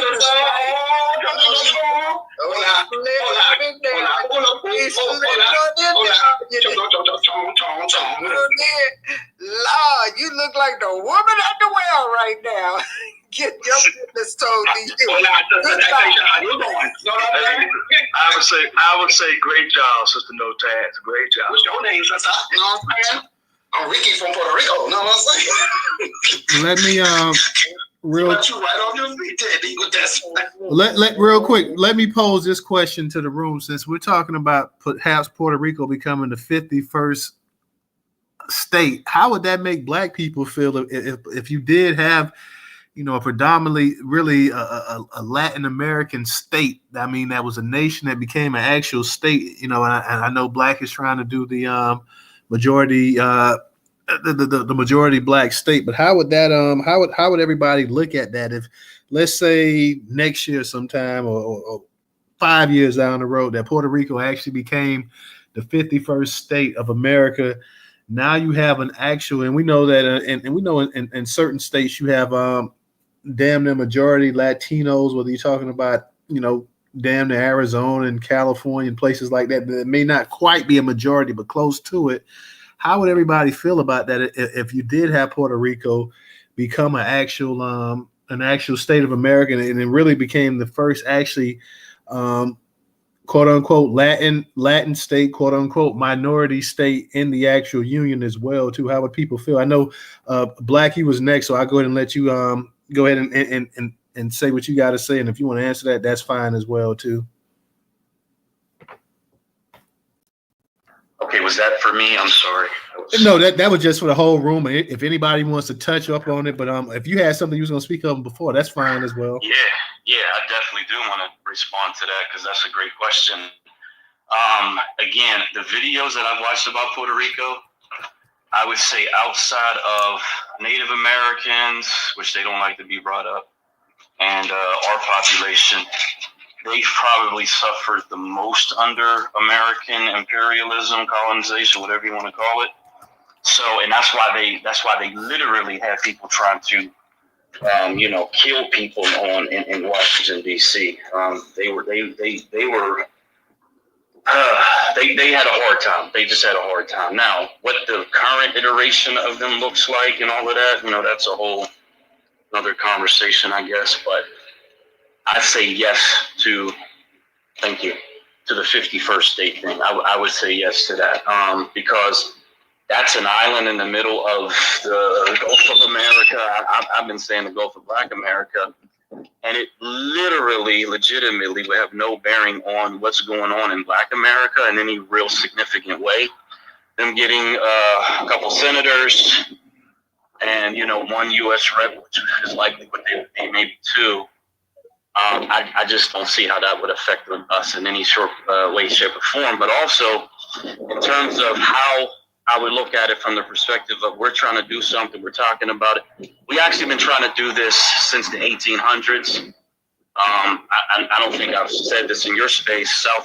Southwestern Texas was on the table, written in the Senate, to give us the southwestern part of Texas as an independent country, full sovereignty. And it's likely that Frederick Douglass's desire to be integrated into white society is the reason why that didn't actually happen. But we have 5 southwestern states that the Mexicans are reclaiming. They're a majority in 2 and likely in a third, and before long they will be a majority in all 5, and we're not doing anything about that. So I don't think Black America would care, just like they don't seem to care about a whole hell of a lot of anything that motivates them to move in a direction that would be politically advantageous. I think that the comfortability, the attachment to land, because I've actually gotten into that a little bit more recently, where people are really saying, look, this is what it is. Matter of fact, Frederick Douglass, I swear to God, in one of the readings that we read, where he is anti-immigration or migration, anti-migration out of the South, the Exodusters movement, he talks about how attached we are to the soil, to the land where we are. Like, we literally plant roots in the ground and refuse to move. And that was one of his arguments as to why we shouldn't leave the South. But in the most derogatory, anti-Black, anti-Negro, anti-Freeman, anti-whatever you want to call it way. And unfortunately, as I've been contemplating this over and over and over again, I have to say I agree with the sentiment behind his argument. Even though his argument was against us, it was anti-empowerment, it was anti-sovereignty, it was anti-independent country, it was anti-everything that our people tried to do, and they excluded them. They said none of these Black politicians, none of these Black religious figures can be a part of this migration, because they knew that they were in bed with the white politicians, the white power structure in the 1860s, and that has not changed. So we got some way bigger problems than what happens in Puerto Rico. But yeah, I support it, and I don't think Black America would blink, and I'll land with that.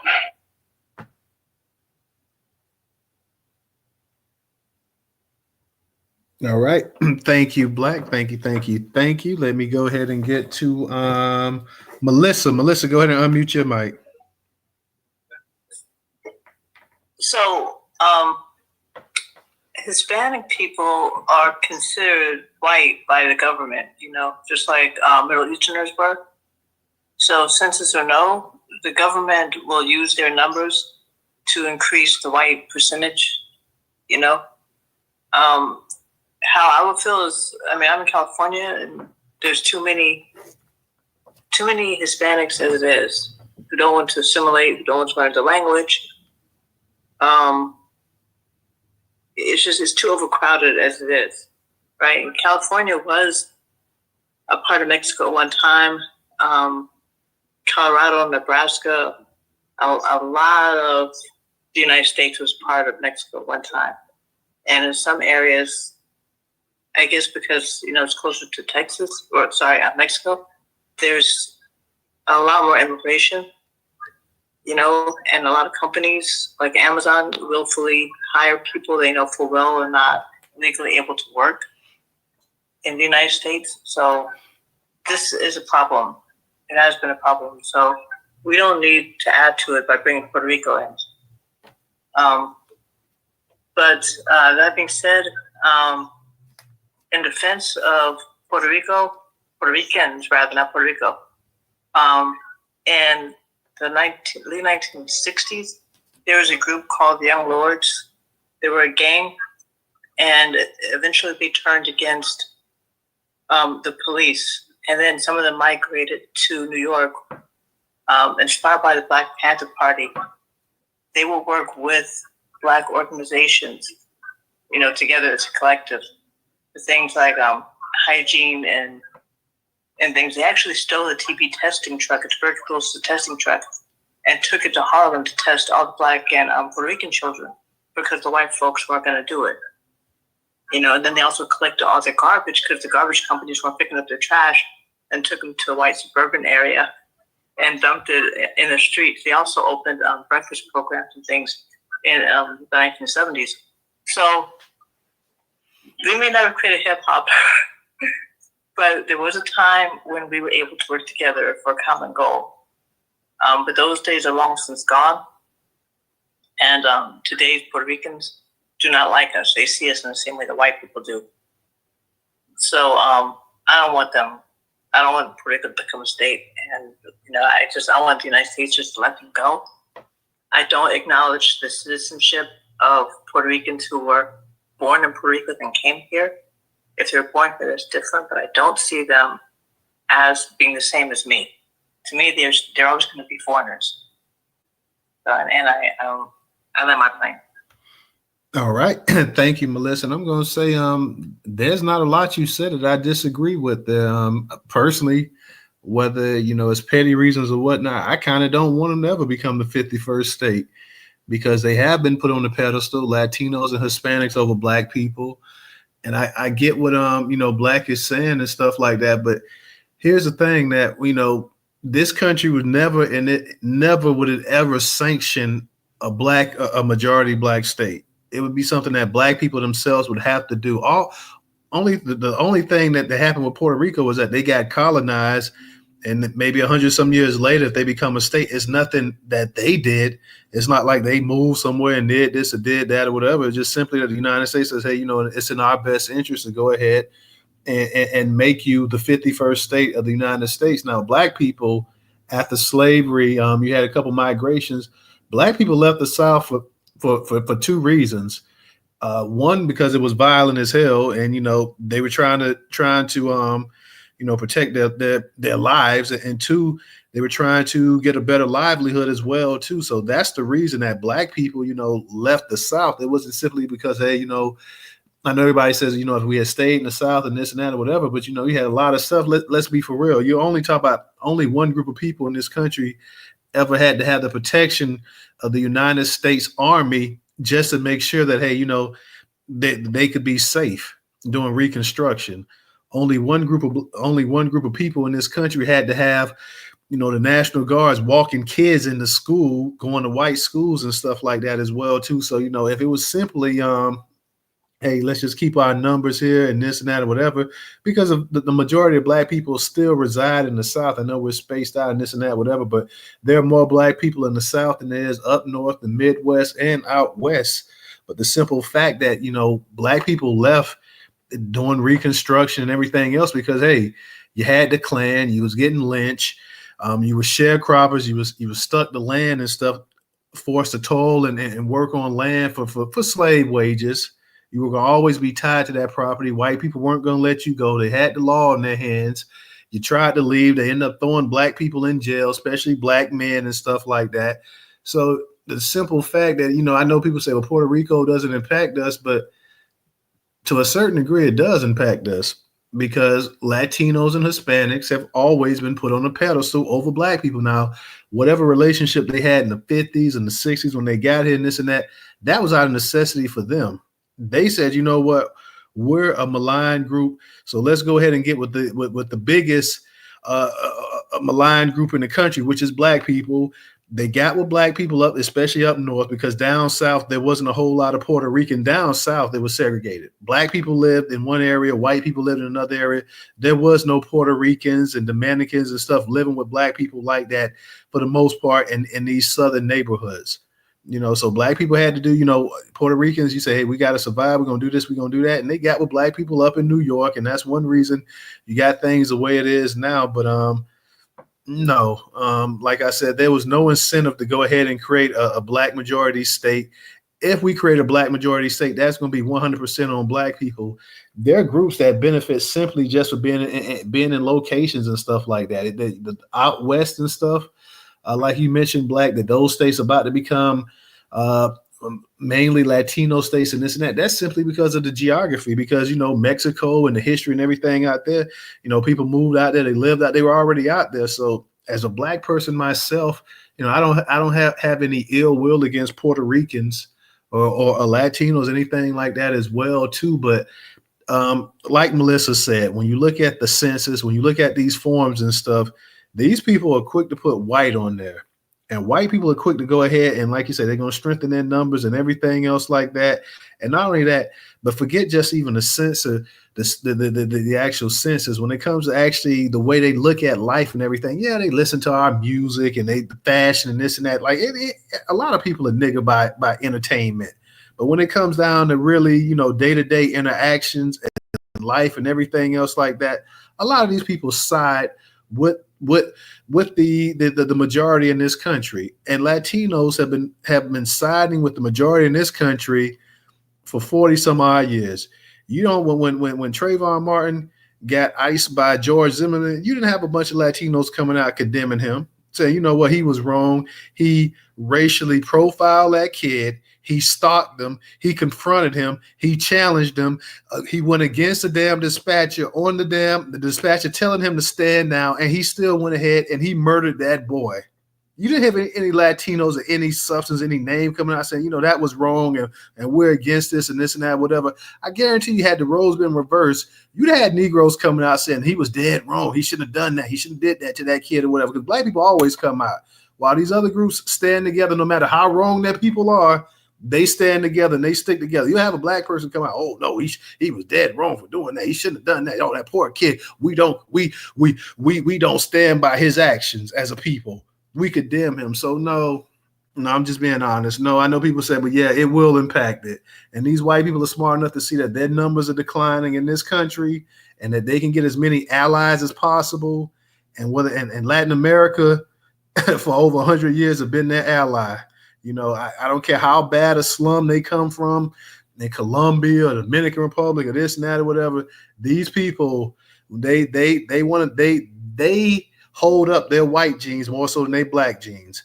They may talk about being Indians and this and that or whatever, but they're quick to talk about their Spanish bloodline more so than their African bloodline or their black bloodline, anything like that as well too. So I'm good on it. If they keep them the way it is right now, I have no issue. I have no problem with it.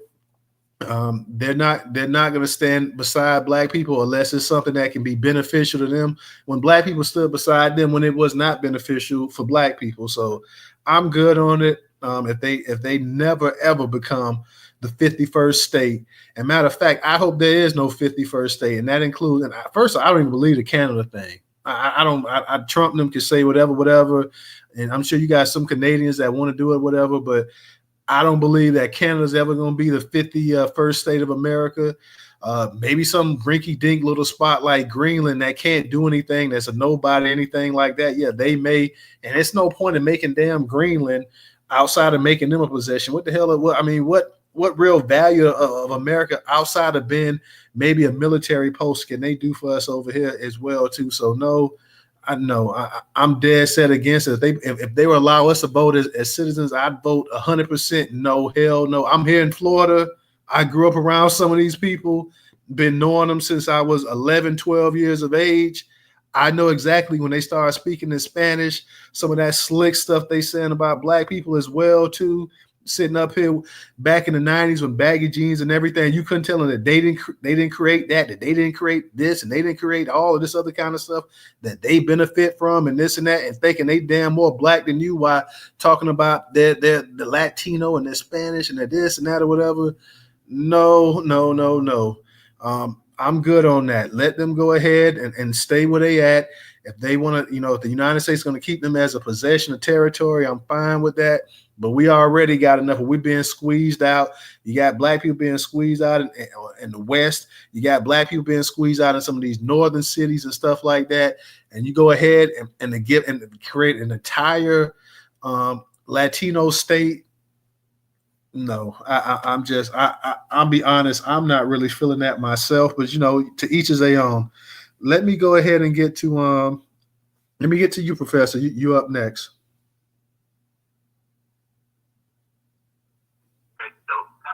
Yeah, thank you, Total, and shout out to everybody in the space again. Glad to see you up here, Sister No Tass, as always. To my sisters there, the lovely Trouble and the lovely Rilla, and definitely shout out to my brother Muko right there, Black Majority, Gone Fishing, Sister Gone Fishing right there, and see Original up in here. Good to see y'all, see the family up in here. Melissa, of course, I see you right there. So I just want to say, Puerto Rico, to be honest with you, if it was to drop right now into the ocean, I really wouldn't care. But to say that they have a majority, which they would have a majority, I say good for them. I wouldn't care. Because I am, as Sister Notat said, we are to be focused on what's going on for our people. Let's just keep it real. We got to be focused on what's going on with our people. Black Majority also said the same thing. What's going on with our people is we need to be trying to get into these Black Majority states. And that's where our mind is, I think that's pretty much where all of our minds need to be, especially with everything that's going on in this country. Y'all, not to get off topic, just a little bit, but not all the way off topic. When you see things as what we've seen when they were removing some of our historical leaders as Jackie Robinson, and by the way, Jackie Robinson is a leader, by the way. He was an athlete, but he was also one of the athletes that spoke out. So that makes him a leader. That made him a leader, okay? And then let's talk about Medgar Evers. They removed his name up there at the Department of Defense. Now, I know y'all heard about this because this has been all in the news. They were moving people that look like us, that are part of our lineage, because of this anti-DEI crap that's running rampant all across the country, right? We have to be concerned with all of that. Because remember, Medgar Evers is one of our leaders. Jackie Robinson is one of our leaders. Major Charles Rogers is one of our leaders. That's one of the first people in the military, or one of the first upper class officers in the military. We have to be concerned with how they were moving our people from historical sites and anything else in America, because we built this nation. So I want to bring you back to Puerto Rico. I don't care if it was to go under the Atlantic Ocean or the Bermuda Triangle, wherever it is, I wouldn't care. Because those people are part of the problem. They're coming over here to leech off what Black America built, see? So I don't care if they fall into the ocean and the others that's down there in South America, Ecuador or Brazil. Well, Brazil is a little bit more black. Supposedly they one of the blackest, as they like to say. I might change my mind on that one. But those other ones down there, I don't care about any of them. Colombia, whatever. Mexico. I just know that we are within the nation of the United States here, and we got to do something about what's going on here with how they're trying to continue to undermine us and to remove us from things. And there's no doubt in my mind, it's racist white America that's continuing to try to fight against us on everything. Because they feel so threatened by our existence. They are so bothered by our existence. They are so bothered by the swagger that we have. So, as that famous commercial goes,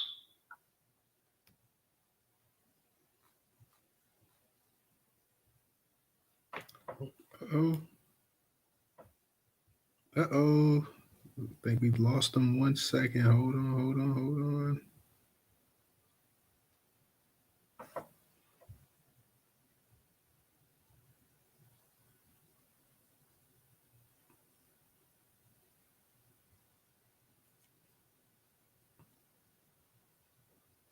Hey, go ahead. No taxation after that, Twizzle. Yeah, my bad. I accidentally closed it out. My bad. I think. Yeah, is it no tax? Did Moku had his hand up, or he put it down? Go ahead, no tax. Yeah, I had my hand up, but I'll go after no taxation.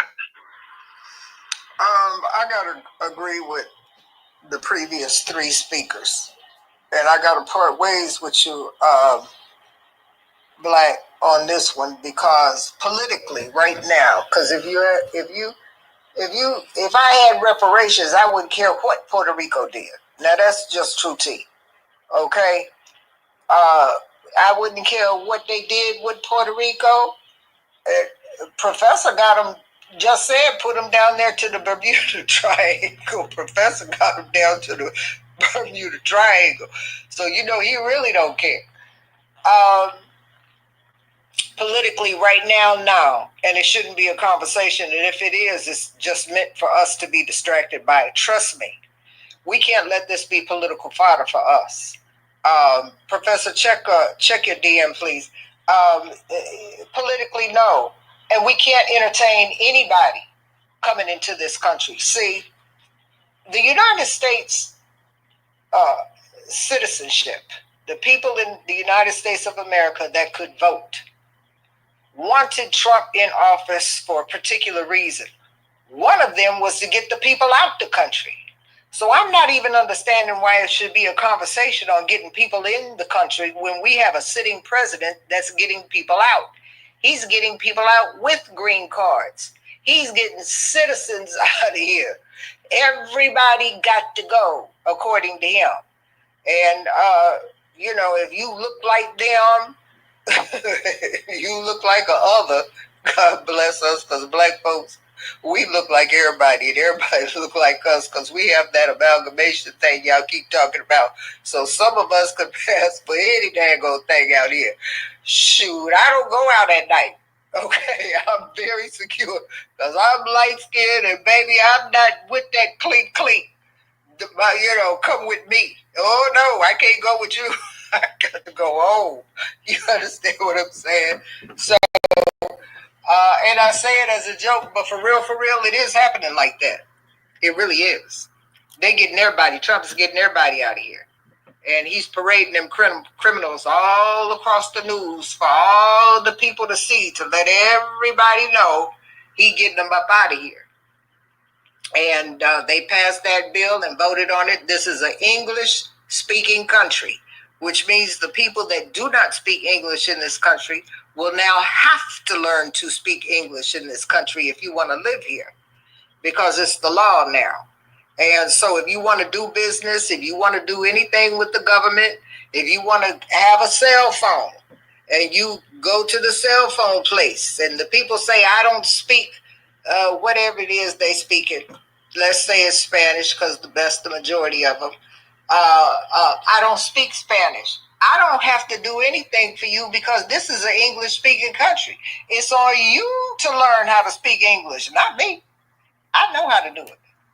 So the things are changing, and that's one thing that I was very happy about that, because I'm not trying to learn another language. I've lived in other countries and I didn't have to learn their language, and I lived there extensively, not for a year or two. So, I know how to function in another country. And so if you come here, you better learn how to function here. And but you ain't gonna be able to come. I don't know when they're gonna come, because hopefully after Trump, they can get 4 more years and clean it up for real, because this country needs to be cleaned up, not just the streets, but the government from top to bottom. It needs to be cleaned up, and they do need to get those Spanish-speaking tattoo people out here that's chopping off folks' heads and things. Get them out of here, okay? And so, no, we don't need for it to be a 51st state. They already have certain things that they get from the United States that make them look like a 51st state, okay? So they don't need anything else. They got everything they're looking for, and I'm going to leave it like that. All right. Thank you, No Taxation. We got a couple new speakers up here, so I want to go ahead real quick. I haven't forgot you guys with your hands up, but I want to go ahead and get to a couple of new speakers. I want to get to Twizzle and Trouble. Go ahead, Twizzle. Unmute your mic. How you doing tonight? Hey, Twizzle, 1 second. Ooh, it was Brother Muko before me. Yeah, I know, but Moku spoke, so I'm trying to get to you in Trouble, and I'm trying to get some of the new hands, because some of our speakers before spoke a couple times. So go ahead, you got it. Hey, Toto, before you let him go, I want to bring it to your attention. We do have a Puerto Rican in here right now. That guy down there, if y'all look down at the bottom right there, OGBE, I think that's the name right there. OGBE, OGB, I guess. Yeah. Okay. If he wants to come up and speak, we'll let him come up and speak. Ain't no ill will. If he wants to come up and speak, that's cool. Yeah. Oh, yeah, let him know. Yeah, we might want to hear from him. Ogby or whatever your name is down there. Yeah, all he got to do is request the mic, Professor. We'll give him the microphone. So if he wants to speak, he may just want to listen. He or she, I say, because I'm not sure what the person's gender. He or she may want to listen, and that's cool. But let's go ahead and get to our people up in here, and if that person wants to speak, we'll go ahead and get them up in here. But Twizzle, go ahead. You got it. What's happening, News Troller? What's happening with you, man? How you doing? Hey, what's going on, man? You know, man, if I could play it, nobody will listen, man. You know what I'm saying? What's up, DJ? What's up, Professor? How y'all doing, man? Yeah, what's up there, Twizzle? How you doing, man? Man, I'm sitting over here fighting the cold right now, man. But, hey, I've been through worse, and I didn't beat the best, you know what I'm saying? So, hey, I'm still standing tall above it all, you know? Yeah, you know, Puerto Rico has been trying to become they've been vying for statehood for the longest. Do y'all remember when they had that hurricane, and Donald Trump went down there shooting jump shots with toilet paper, with paper towels and everything? They were vying for statehood ever since then, but they will never get the statehood because they don't have a thriving economy. Not only that, they're like a leech, you know. They're like the redhead stepchild that nobody wants, and we're constantly giving them everything, and they're not really producing. The only thing we do is probably take in some of their, unwanteds, and they come over here. Then they are some of the biggest haters towards Black Americans. I dealt with a vast amount of racist Puerto Ricos. I'm more cool with Mexicans than I am with Puerto Ricans, because they are on some anti-Black, want to be Blanco, you know what I mean? Hispanics, you know what I'm saying? That's how come some Mexicans don't even get along with Puerto Ricans. You know what I'm saying? But they are trying to get statehood, but I doubt if they get that. I doubt by them doing it. I think by them doing this, they're going to open up a can of worms that they don't want. You know what I'm saying? And that's good for them. That's their business. Our fight is over here. Our fight is on the mainland. You know what I'm saying? And that's what I'm worried about. Right now, I just want to say that us Black Americans, especially the men, this is time to fight. You know, this is time for us to stand on our square, and this is time for us to wear everything that we've been talking about, practicing and preaching. It's time to put action to that, because we are in a situation right now, dude, because we don't have nothing else going. You know, the Black American man, where is he right now? Where do you see him right now? All thing you see is the Black American woman. But where's the Black American man? We basically are emasculated, and they are erasing us. Look at sports right now. That's the only place you can see Black American men. But in the NBA, they get Europeans. Baseball, they replaced them with Caribbeans. And now in the NFL, they're getting Africans with this new NFL African. You know what I'm saying? We really have to stand 10 toes down, man, and fight for what's ours, man. We need to fight for our legacy and our culture. Not only that, our being. Because if we don't fight, man, we finna lose everything. You know, a lot of arguments that we are on is baseless arguments because it's not progressing our agenda. We need to stay focused on this agenda, man, because it's getting serious. You know, Donald Trump, he haven't even been in office 100 days. And I'm feeling his effects out here. I'm in real estate. And ever since he became president, I'm seeing more houses for sale. Not only that, I'm seeing everything for rent because these Mexicans are getting up out of here. These illegal immigrants are getting up out of here. Not only that, they are getting rid of that money that they was giving them for the houses and the health care and the food stamps. They're canceling that money, so they're getting out of here. So we have all this vast opportunity out here. It's time for us to start capitalizing on this.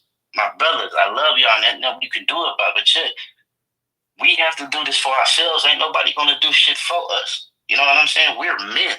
We need to be out here building. You know what I'm saying? Excuse me. You know what I'm saying? But you know, we're men. Nobody's gonna do crap for us. And if we can't make it happen for ourselves, as Dr. John Henry Clark said, if we don't feed ourselves, slavery, we go back.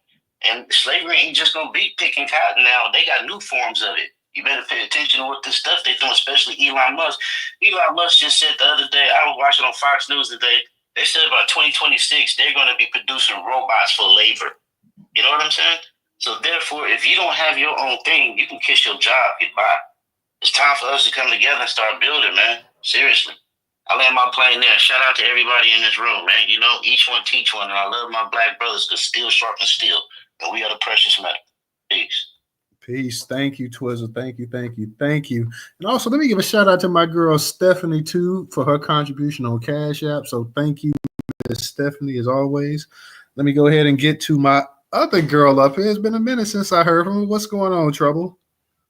Hey, News Toter. Shout out to you, brother. Hope all has been well with you. Yes, ma'am. How you doing? Been doing all right. DJ, shout out to you, Professor Freaky Deaky. What's up? What's up? What's up, baby? What's up? Chilling like a chilling like a villain. Shout out to all the black family in the house tonight. Interesting conversation. Everybody's pretty much made good points on all sides. I don't think it will be beneficial to either the United States or Puerto Rico to become a state. Puerto Rico, there is some benefits. You know, they're like $70 billion in debt right now. Becoming a state would eradicate that debt for them, but then we as taxpayers would then take on that debt. But $70 million to Americans, that's a small thing to a big giant. So I don't really see that, you know, being a big deal on our part. I do politically think that it's not a good move for us.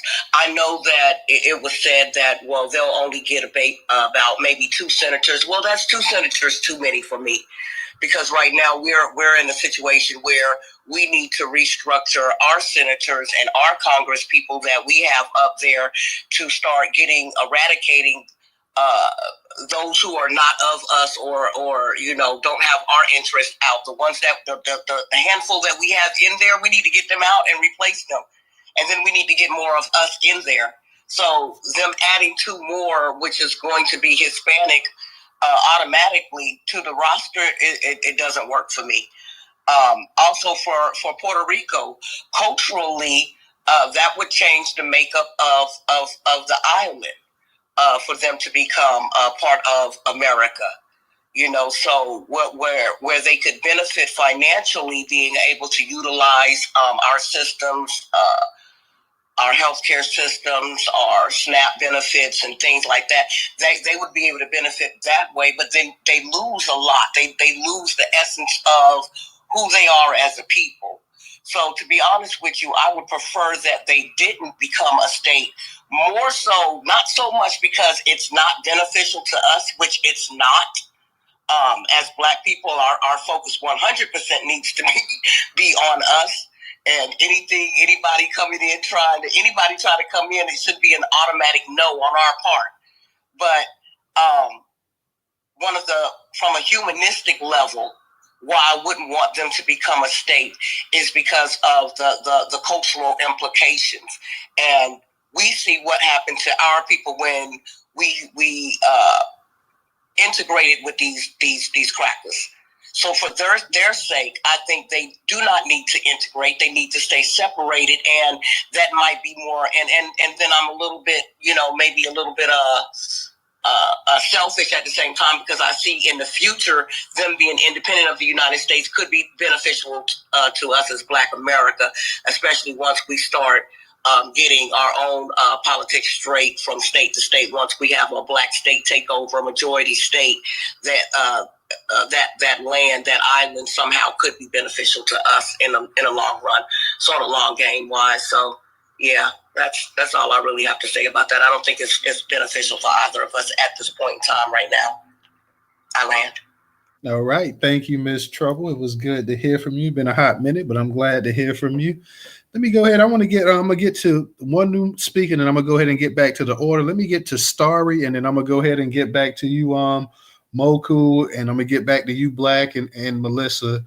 Starry, go ahead and unmute your mic. All right, thank you, host and co-host into the room. I'll be quick. I don't think it matters. I think that our focus still should be on our business, because business is business. I think even here, I see a lot of progress, but it's a lot of hurdles on bull crap, like, and I didn't cuss, Twizzle was saying, a lot of stuff, let's throw that stuff to the curve. I do feel like we should be way farther ahead than what we are. As much as we be on this app handling business with each other, it's always something. So my thing is that no matter if they become a state or not, just like with Hawaii and everything else, our mission don't stop. Please stay focused, y'all. Our mission should be first, regardless of what happens. So to keep that in mind, and we don't know as well if they're going to fall Democrat or Republican, because we do understand that other groups is not like us. They vote their interest, So I want to put that out there. Thank you. All right. Thank you, Starry. Let me go ahead and get to Moku. Moku, go ahead and unmute your mic.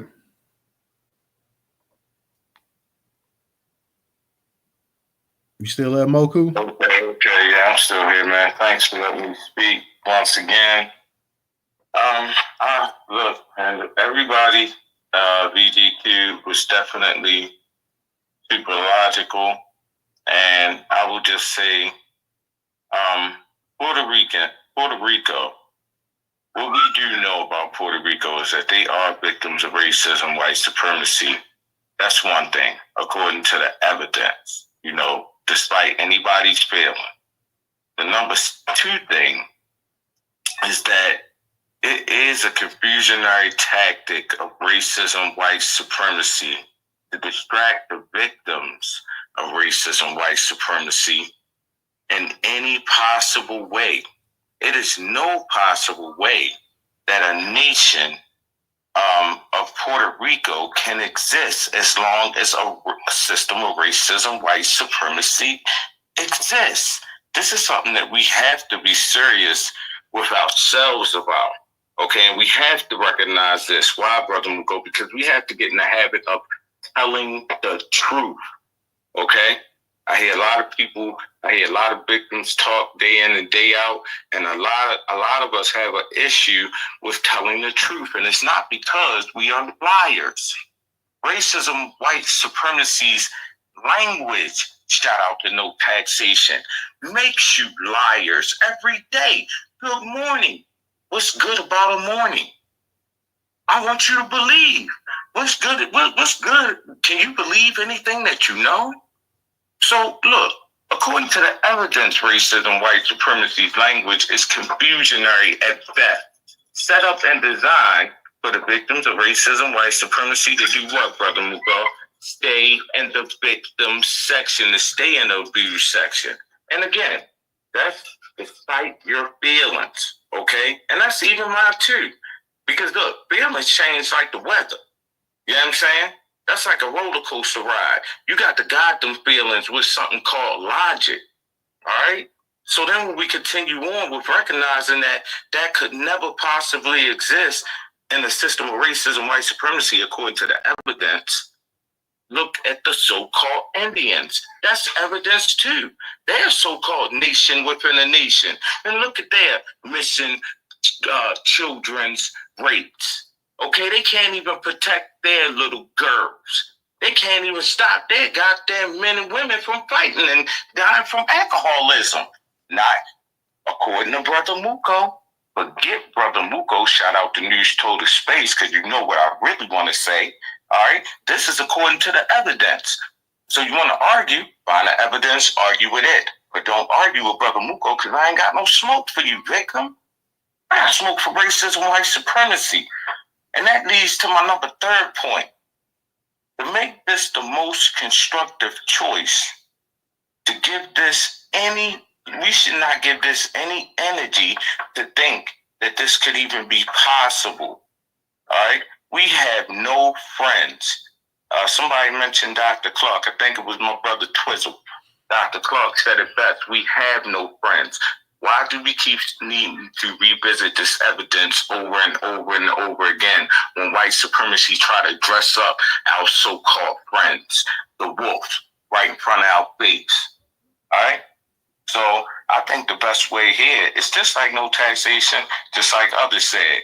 No nation, look, no nation, ain't no Puerto Rico as a nation. Ain't no Canada as a nation. You know what? Create the system of justice. That's my answer to that. Create the system of justice. When you talk about creating any system within a system, create the system of justice. That's my answer. Puerto Rico, and that's the answer to Puerto Rico and JoJo and any other country that's trying to become a so-called nation within a nation. Anytime somebody come to you talking about a nation within a nation without dismantling the system of racism, white supremacy, that just don't work. It don't make sense. You know what I'm saying? So we shouldn't even entertain those conversations. My last point and my 4th point, writing down my notes, sorry they so sloppy, is some say, and a lot of people think that money will provide the healing answer that the victims of racism need to stop the 24/7 harm. And trust me, yeah, it can stop some harms, okay? But it's not going to stop the 24/7 harms of racism, white supremacy. We need to stop playing around. The victims of racism, white supremacy are so serious about playing around with dismantling white supremacy. Why? That's a question to the space. Why are the victims of racism, white supremacy so serious about playing games with dismantling it? Staying focused on justice and creating a system of justice, talking about what it looks like, needs to be talked about so that we can stop automatically mistreating each other. All right, and I want to land there. Again, where's Shawty Robinson's head? Shout out to all the beautiful women in the space. It's Black Women's History Month. Hey, we need to find Shawty Robinson's head and Emily Pitt. Emily Pitt and all these other black little girls that's dismembered. Okay, no suspects. Is Roger Gillespie dead or alive? We need some answers. We need some real answers. And I ain't talking about no answers of, should Puerto Rico be a nation? Puerto Rico ain't a nation. And the evidence shows that. We're not even a nation. And the evidence shows that. So we need to start talking and dealing in truth. And I appreciate and thank you. I'll land there. All right. Thank you, Moku. Let me go ahead. We're gonna get to our last 2 speakers. We'll get to we're gonna get to Black. We're gonna get to Melissa and DJ. Go ahead, Black. You got it. Okay.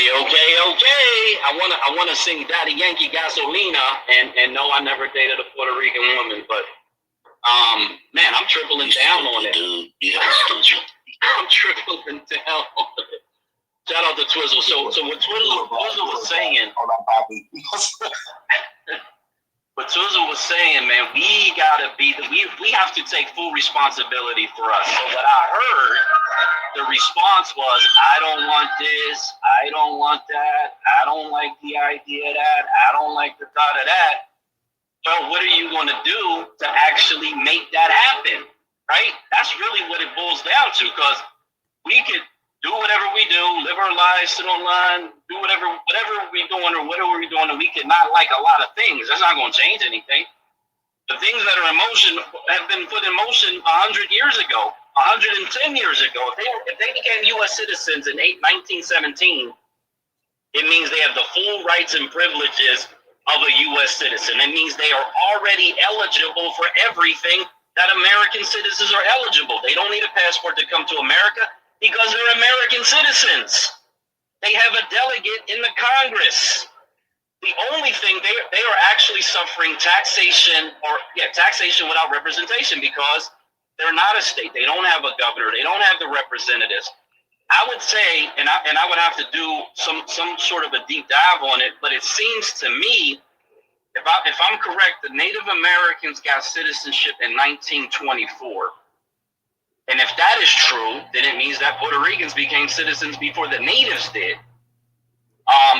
And so that's a whole nother conversation. But ultimately, they were a subjugated population. They have Tego Calderon. You know, if you ever saw the Fast and Furious movies, the two Puerto Ricans, Don Omar, both of them were melanated individuals. So that's, I don't know what the shades of color. I thought they was Dominican. Nah, they Puerto Rican, bro. They Puerto Rican. Yeah, they Puerto Rican. They was on that reggaeton hype. Yeah, they was on the reggaeton. Exactly. Yeah. Don Omar, Pistoleros. I love Don Omar. I'm gonna keep it a buck. I was a reggaeton fan, and it was what it was. If they had a moment, it was what it was. But outside of that, they have all the rights. So they have access to Social Security, Medicare, SNAP benefits. They're American citizens. They got access to all of that. The only difference is they would have representation in Congress. That's pretty much the only difference to their current state. I advocate for the USVI. I think it should be a package deal. It shouldn't just be Puerto Rico, because the USVI is darkly melanated. It's like 85% melanated, depending on how people want to use the terms. And so I personally believe it should be a package deal where they both become a state and they share in representation. They have one governor, 2 senators, 2 U.S. reps, however the makeup goes, so they actually get representation. And they can do all the things that they want to do in terms of their people and their advocacy. And I respect people saying they don't want that, but it sounds like they're saying because they think that these are foreigners, that they're not already American citizens, that they don't already got access to everything that an American citizen has, but they do. And I went and found this organization, which is something about a Puerto Rican diaspora organization. They're living in America. They're comfortable being American citizens, and they're telling the people on the island, no, you need to separate from America. And the reason is they don't like the way that Trump treats the island of Puerto Rico. So I don't know if they're hypocrites. I don't know if they're trying to leverage something to try to make a statement, make a splash. But this ain't even coming from Congress. This is just coming from some little grassroots organization who probably got triggered because for the first time in these 4 or 5 votes that they've had to become independent or become a 51st state, they finally got a majority vote where now a majority of the people who voted actually are saying, yes, we want to become a state. And what I learned from them Canadians they want to become a territory. This is how desperate some of these Canadians are. They said, and I actually verified, I actually sent them to a website because we did a whole space about it. It doesn't take your opinion. All it takes is for Congress to vote on it. If Congress votes on it and they get a majority vote and the president signs it, they become a state. That's it. It's a very simple process that the American citizens have absolutely nothing to do with. outside of maybe calling and writing emails and complaining, but who's going to do that? Because as we just said, we got so many of our own issues. We really need to just be focused on our own issues. I say if we just build and build and build and build it, we won't have time to be worried about any of this stuff. We would be so focused on building our black majority state or black political power or black authority that we wouldn't have time to be focused on all these other issues. And if it was, it would be more in passing than as if it actually was going to change or affect what we're doing. So I want to end with this point. The Mexicans already have states. They already have states. They're in full partnership with the whites in California, with the whites in Texas, with the whites in New Mexico. Whatever's going on in a very short period of time, they are going to run and control those states. 2 of them are the largest economies on the planet Earth. In Puerto Rico, it pales in comparison to that. There's literally no effect they could have on what we're doing here. I would be way more concerned about what the Mexicans are doing in those states if I was going to be concerned about anything, but it's already too late. Just to be very clear, I had a conversation on air about this land that again, the Interior and HUD, they're talking about setting up some land giveaways, federal government, Homestead Act, whatever it's going to be. Some California dude was like, yo, man, we need to be looking at this. And I had already been talking to different people about it. Matter of fact, someone actually sent a letter to the HUD secretary about it. And so there's opportunities there. Hopefully that we can get some of this land in Alabama, Mississippi, Arkansas, Georgia, etc. But as I looked at California, I said, if these 2 million black Americans are dead set and staying in California, their best position, if they're never going to leave, they're saying, I'm going to die here. I'm born, raised here. I'm going to die here. Would likely be to try to establish some sort of a reservation so that at the very least, even though you're third on the tier, federal state reservation, at least you would have jurisdiction. You would have less interference from the state and from the federal government, and you could build and develop what people seem to just want, their own communities, Black Wall Street, just the basic minimum existence where you're not integrated, you are separated, and you're basically doing your own thing. You got your own courts. I don't want that. That's not enough for me. I want the full power and authority that a state gives in this country, on this planet. And I don't think any human, moral, righteous person, and this is just my personal opinion on how I view my relationship with God, should want to withhold that from anybody. And for me, that even includes these demons. I don't have a problem with these demons existing and living and governing themselves and doing their own thing in some other part of the country. I just say it's time for us to separate to the point that we have our own legitimate sovereignty, our own self-determination. And it doesn't matter if the United States government is going to facilitate it, because even back in 1864, they weren't going to pay for it. They said you have enough means to pay for it on your own. We produce $2 trillion a year. That's more than what's the country? Oh my God, I'm doing a space on it. South Korea. We mirror South Korea. South Korea has the Samsung mafia. They produce enormous amounts of products and capital and electronic technology, etc. They got 50 million people. They produce $2 trillion a year. There's no reason on God's green earth why we don't exist like South Korea. And there's nobody to blame. Here's where I'm at. I'm going to land with this. We are responsible for ourselves, and we have no one else to blame. If it's up to us to move to a state to make it a black majority state, it is up to us, so that when we do that thing, no one can come back, including the federal government, and say, oh, by the way, we're the reason that happened for you, and try to take the credit, because that's one thing I've noticed black Americans seem to hate and despise. Even in this Puerto Rico conversation, it keeps coming up. They keep taking credit. They want to take credit. They want to take credit. Well, if you want all the credit, then you have to do all the work. And that's where the sacrifice comes in. So I'll land with that. All right, appreciate that, Black. I will say this right here. South Korea has been financed by the United States government. That's why you had the Korean War. South Korea, just like all these other nations and all these other groups, have been financed. Now, here's a problem. Here's the thing I'm going to say. When it comes to black people, we can sit up here, we can talk about the Mexicans, we can talk about the Asians, we can talk about all these other groups. Black people have built more in this country and done more in this country than all these other groups combined. That includes the Chinese, that includes the Japanese, that includes all of the Latinos and Hispanics put together. Here's a key thing right here. These groups are funded by the United States government. When it comes to black people, we're the only group in this country, and that includes white immigrants, that includes minorities, that includes gays, that includes them all, that we're expected to fund everything out of our own pocket, when all these other groups get the backing and the benefit of the United States government.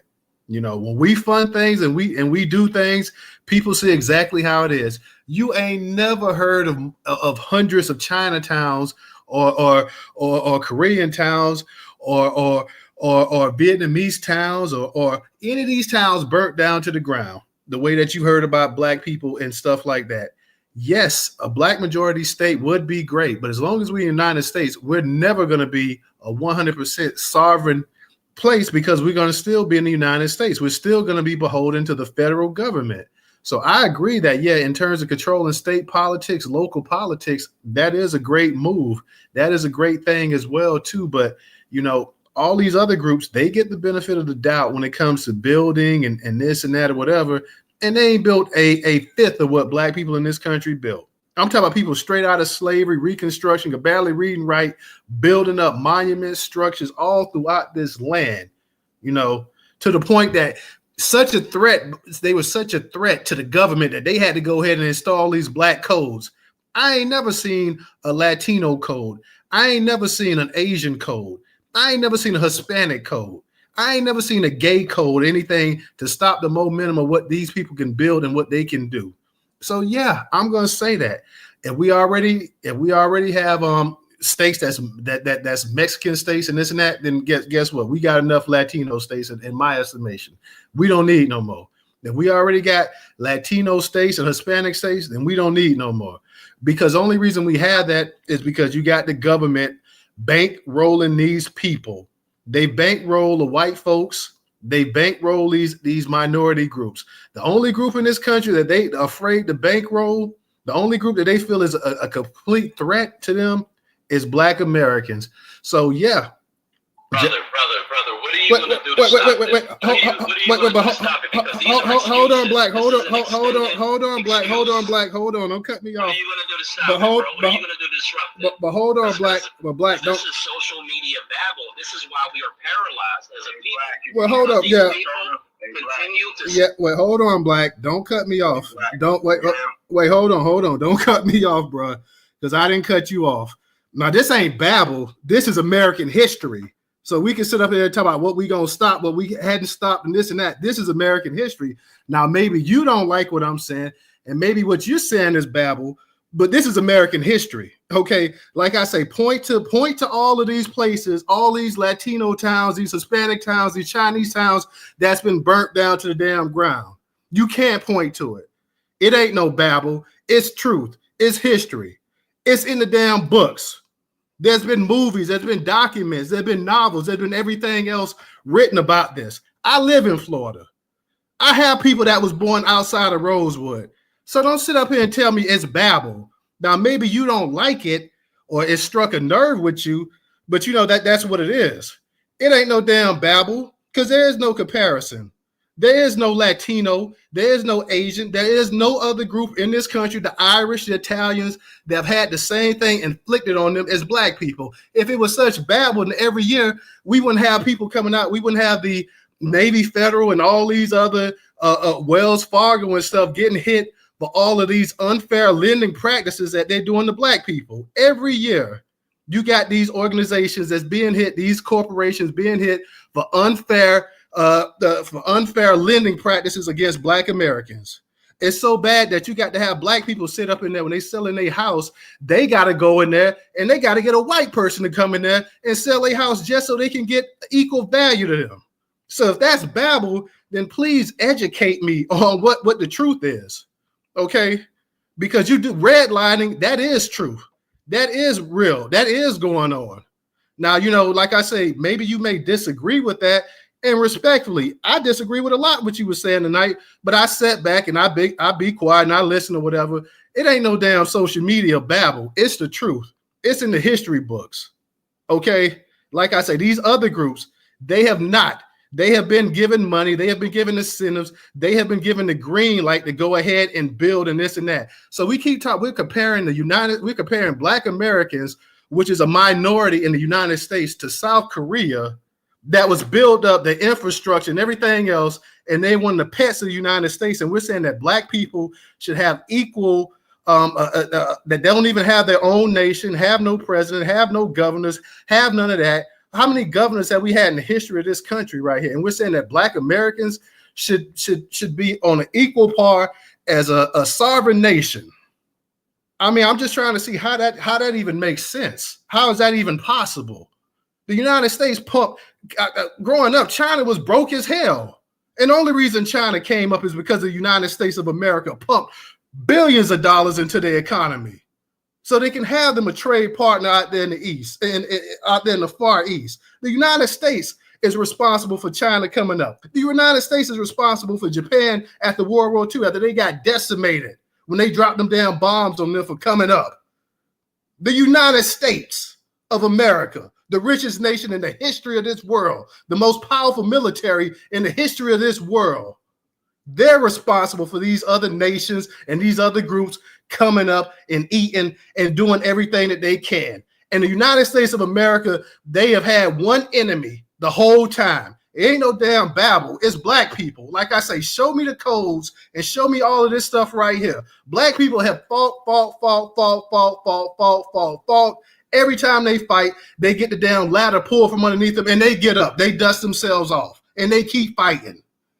I have not quit. Most of the people in this space have not quit either. But to sit up here and say that, hey, you know, that this group here, they're outdoing black people and this and that, and this group does not have anywhere near the extensive history of the United States screwing them over that black people got. Like I say, we did a space, well, either last year or the year before, on Navy Federal, sitting up here screwing black people over left and right with their lending practices. The same people talk about, hey, you know, everything is fair and black people just don't want to work hard, and black people with their credit scores and everything that's on the same par as white people getting denied loans. Black people can't take they can't use the damn the equity in their house to build businesses and wealth and stuff like these other white folks can in this country.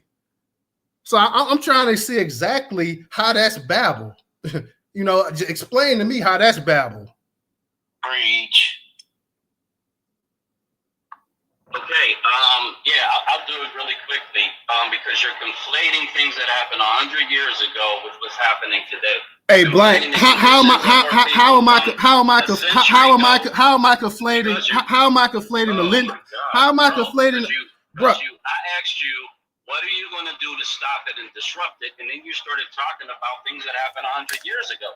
I'm talking about today, right now. So you're saying that black people. So you're saying that black people. So you're saying that, well, hold on. So you're saying that black people are not getting discriminated when it comes to the lending practices in this country? Was that 100 years ago? Okay, so again, you're conflating things because you said something that was very important. And I'm telling you, 2025, I have zero tolerance for this thing, which is very important. You said that even if we were a black majority state, we'd still be under the federal government, and that's factually incorrect. It's always been factually incorrect, and it's because we have social media and we have people going back 100 years plus who have brainwashed our people to think that the federal government is God in this country and that whoever is the president controls everything. And what I'm telling you, in this 60 days of the President Trump administration, while he's been throwing everything through executive order at the kitchen sink, you have an actual black state attorney general in New York State that he actually wants to incarcerate that's going to federal court, and that is blocking nearly everything that he's trying to do from the executive branch of the federal government. And if that is not enough to show people how this country operates, then we are going to be forever lost because we don't actually understand how the system works. The Constitution is the thing that controls how the country works. And I don't really care how corrupt these judges are and how they interpret and misinterpret things.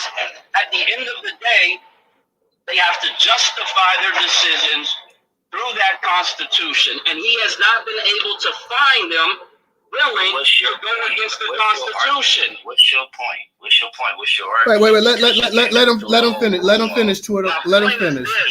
My point is this: we can complain until we're blue in the face, until we pass out and we die. But if we're not going to do anything about it, then all we're going to be doing is complaining. And that's why my question is, what are you going to do to disrupt and stop it?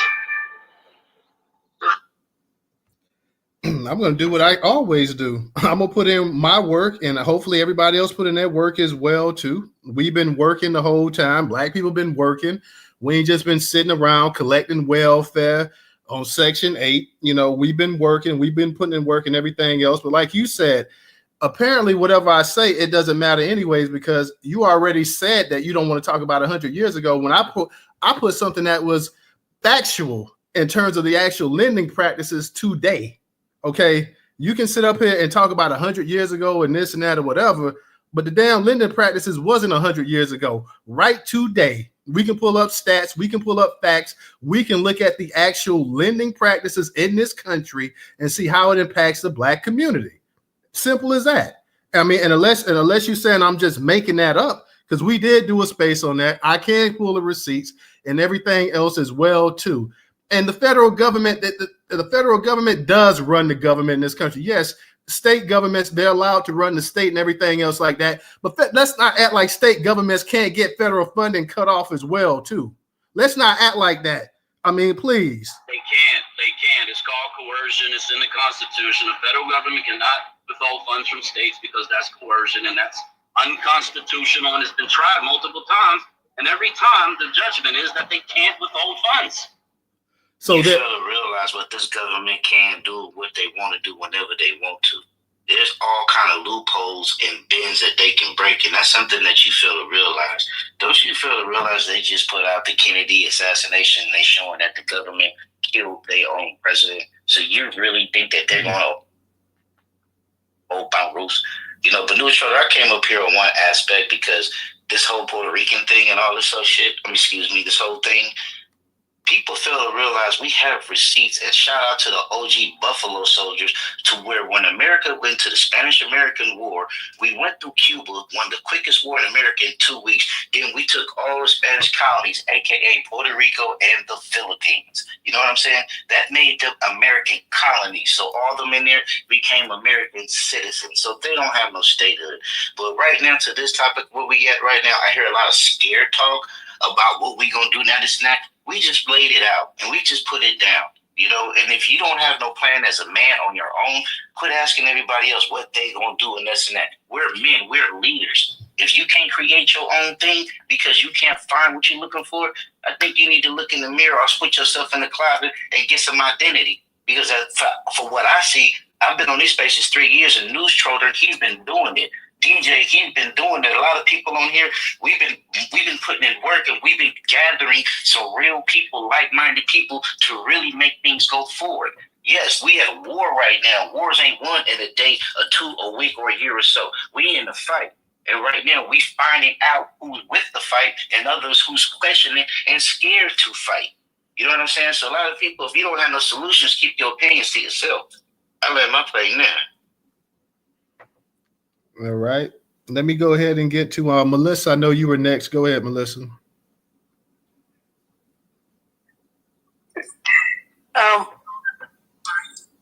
Okay, so yeah, California has a lot of open country that nobody's using, you know, a lot of beautiful country too. And there's no reason why we can't get those acres. But most people in the United States live along the borders or the seaboard. So if we were going to have like a majority state, there's a lot more land, further away from the borders. But a lot of those are also very racist. Like I think Montana has the most KKK offices or something like that. But one of the other things I want to say was I did not know that Trump had basically declared English to be the official language. It has been in California since 1986, but everybody's pretty much ignored that. I got in trouble at a job I had because I had a manager who was Chinese and didn't speak any English, and the managers, most of them were actually white, were coming down hard on me for complaining and insisting that I had an English speaking manager. That happened to me too, Melissa. That happened to me too. Yeah, and they may be leaving Oakland to Israel, but they come in here to where I am. The immigrants. So you can take them back. But go ahead. Whatever. Yeah, you can have them. They just built thousands of houses in my community just to accommodate them. All these immigrants. And the last thing I wanted to say is you all should study the Freeway Phantom murders. Long story short, happened in the 70s, but closer to our time, a black woman finally took over, I think, as captain of the police department that was handling that original murder investigation of those 6 girls that were abducted and murdered. And what she found was that the police actually destroyed all the evidence. So we can't even ever find out who that was. So, with a lot of black girls, black women, all. What freeway was that? Was that the 5 or the 99? I think it was the 5. I heard something about that. It was a freeway killer that was killing women. And what he would do, he'd be in a truck. And he'd pull behind the women and blind them with the lights and make them pull over. Yeah, I heard something about that. No, I think this is a different case because these were children. They were children. There were 6 black girls. And they never did find him. But the thing is that the police, for whatever reason, they destroyed the evidence. They burned their little girls' dresses. The cops involved have since died. So we need to stay on these cops' asses. We need to make sure that evidence don't go missing, because that's another reason. Because now we have advances in DNA, JED match. They'd be matching people's DNA and stuff. So there's no reason for them to not come up with suspects at this point in the game. So, but that's all I wanted to say. All right. Thank you, Melissa. Let me go ahead and get to Rella. Rella, go ahead and unmute your mic. And then we're going to get to DJ and we're going to close it out. Hey, Miss Toda. Hey, what's up? Hey, Professor and DJ. Shout out to the room. So I just what's up, damn sister? What's going on? Shout out to I think I want to say that cooler heads prevail. And every time, there's always some sort of misunderstanding or not understanding what's going on. Like, I think we tend to want to take shots. I didn't think that the whole manhood situation, the comment was necessary because it is not about your manhood. Wait. Hold on, Rella. Hold on. I know you've been listening and everything else like that, and I pretty much let everybody talk. Hold on. Twizzle said something about manhood or whatever, but I mean, I know you're pointing out his comment as well too, but I mean, there's other comments as well that you can point out. So if you're not going to do that, it can. But if you're going to allow me to finish my submission, I mean, I don't understand. You allowed everybody else to make their submission. Well, yeah, I'm just saying that you brought what Twizzle said out, and because that was the last thing that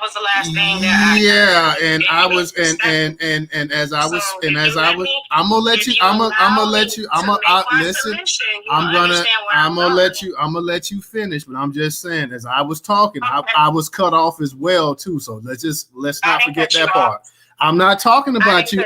I didn't say. Did I say Rella cut me off? No, but Rella is the one that's speaking. I know Rella speak. Well, hold on, Rella. I know you didn't cut me off. I'm saying as I was speaking, I was cut off, and then I responded. Okay, that's okay. Well, I am. Well, I'm just saying because you addressed what Twizzle said about the manhood thing. Because it's a conversation. Okay, I know It's a conversation, Rella. I'm saying I'm sure you heard the entire conversation as well, too, right? So okay. Let me make that submission so that I can finish. But I don't get it. Y'all tripping. All I'm saying is at the end of the day, it's not about manhood or womanhood. It's about actually what you actually are doing to actually make a dent in us getting into a collective place to protect ourselves and to build. So if you would have allowed me to finish that full entire statement, you would have understood the connection. There are people who use small innuendos and it knocks the conversation off because all people will hear is that last little bit. I'm telling you, in the space in this conversation and everyone in here, that I want us to truly stay focused on the fact that, again, I don't care if you build your business. If you can't protect it because you don't have a collective people around you, then it's just an individual thing that's happening. The discussion in regards to the comment in the room on your stage right now, the push for Puerto Rico to become an independent nation, that is another equity move for another group of people who have been fighting to actually be able to vote in the election. This is not new. It's not a new conversation. They've always wanted to become an independent nation, or the 51st state, so that they also can have a say-so in how elections are won by numbers. If you factor in the mere fact that you pointed out that discrimination in small industries have happened throughout years, that would actually be something that might hurt us in the long run because we don't have a Black majority state elective position in states that we are actually occupying by population. Now, that's my submission. And on top of the fact that, again, I think what I'm hearing Black majority saying is essentially, what are we going to do about it? It has nothing to do about our businesses that we're building or getting into the economics as individual people. I think it's about the collective. And that piece of it, we have not mastered. Half the people don't even work on collective work right now. LA is a prime example of how people are being pushed out in LA. They're going after the Crips. The Crips in LA, talking about some, they were running some sort of mafia. Do you know how many mafias there are? Do you know how many people that they could easily have gone after? But because there's no protection, you don't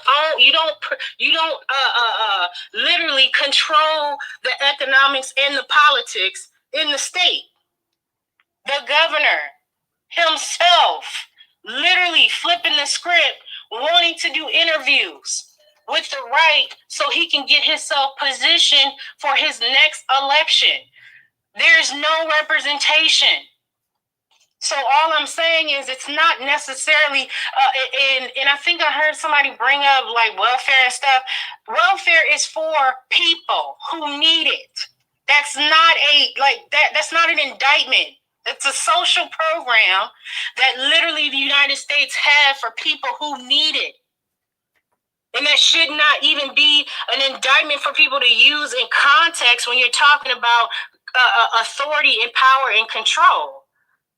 If you're talking about power, that means you have politicians.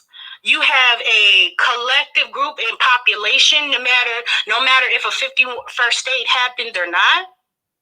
You have power. We don't have power, so you can build out however many businesses you want.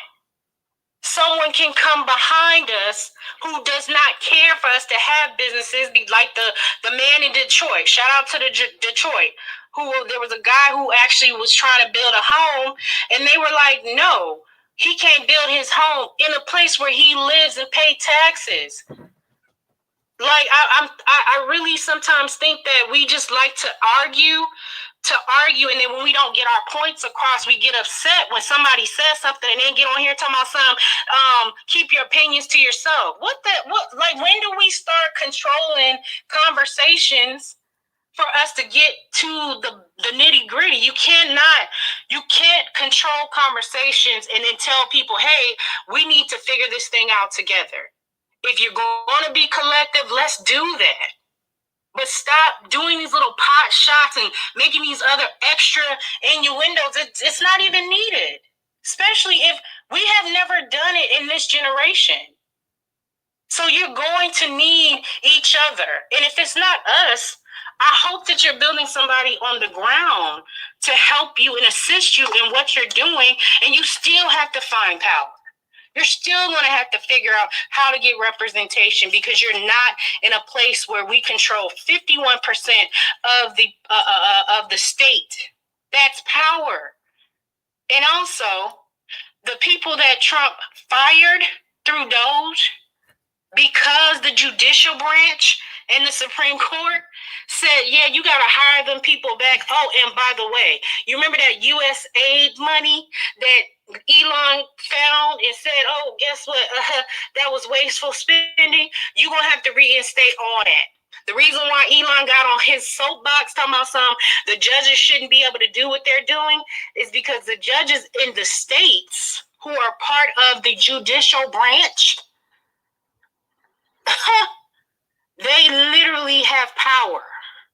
So if you don't understand that, then maybe that's something we need to talk about. Maybe that's something that actually should be discussed on how do we work on either migrating or getting to a place where we literally talk about capturing power while we're doing everything else. Discrimination has happened, yes. All the other stuff has happened. That is true. It's still happening now because we don't have power. And we are not in a full population where people are collectively voting as if they understand their state power and federal power, period. So all that other stuff, I don't know. But I'll land there. All right. DJ, go ahead. You got it. Shout out to you, dude. Shout out to you. You got it, DJ.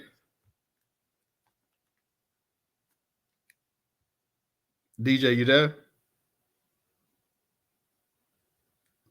DJ. I'm not. Mic on, but I can't hear him. Yeah, I don't know if he stepped out the room or not. Black, go ahead. You got it. All right, I appreciate it. So, man, I want you, because my conversation was with you the whole time. People that, sideliners that kind of interrupt and come into the conversation, I don't even care about that. The conversation I was having with you, and the reason that I was triggered is because you said something that's factually inaccurate. And I really put it on my spirit that in 2025, a lot of this entertainment, this social media entertainment, for me, I'm avoiding. So when I start to see that, I'm just going to avoid it because I know what it does. I know the poison rat that is building in our minds and in our hearts and in the spirits of our people. And we keep telling them they can't do anything because of the government. We can't do this because of the government. We can't do that because of the government.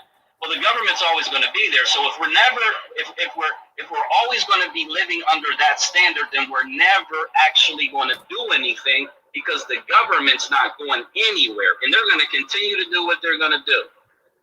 All of this time we've been in this country, even before it was a country, when it were colonies, it was the state. It was the colony. It was never really the federal government enacting all this harm.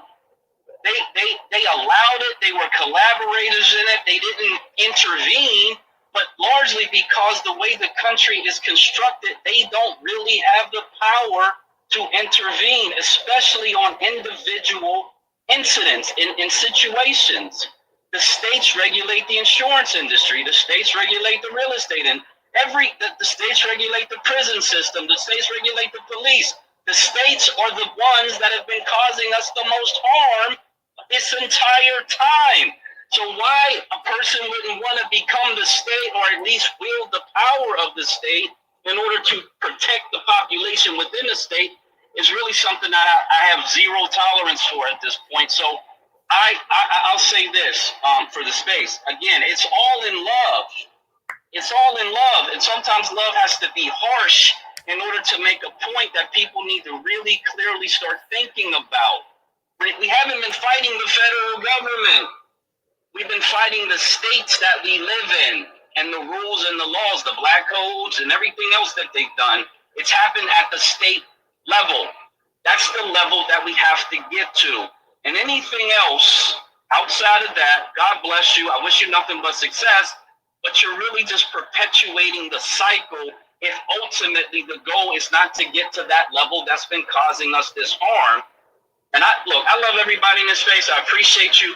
But like for my mental health, I personally can't do social political entertainment because I know I feel like it's causing way more harm than good. And I know all the big names, the big three that everybody emulates. And I'm telling you, they do more harm than good. And nobody seems to understand it because they're very entertaining. But I've been on these spaces for 3.5 years. I've been on Twitter for over 4 years. And I guarantee you the movement has not moved. It has not moved. There's been some commissions that didn't advance anything. And in fact, the obstruction is winning. Narcan and Cobra is winning. So I like to step out of reality and look at it for what it is, not for what I would hope it to be. And what I see is that there is no movement, but it's a lot of entertainment. And I apologize to anybody who feels as if this was an issue, but like I love my brothers, I love my sisters. If we have an argument, we have an argument, and this wasn't even really an argument. It was a slight nuanced disagreement or misunderstanding, or the fact that some people don't really understand, to Ms. Rolla's point, that these states have actual legitimate global authority, global power. They are conducting their own trade deals with Taiwan, with South Korea, with Japan. Like, this is real power, and we must get to it, and we can't have anything that tries to diminish it, because that is not accurate. And that's a false, it is damaging, it is destructive, and it's what Frederick Douglass did. And when I'm seeing that now that I've educated myself on who he was and what he was doing, when I see that spirit, I know it's an evil spirit, whether people know it or not, whether they are aware of it or not. It's a damaging energy, and we got to get past that. There is nothing stopping us from having power in this country. Absolutely nothing but us. We refuse to move. We refuse to do the things that it takes. We refuse to sacrifice, and it's not even a big sacrifice. It's just moving and working and organizing and doing everything together. That's it.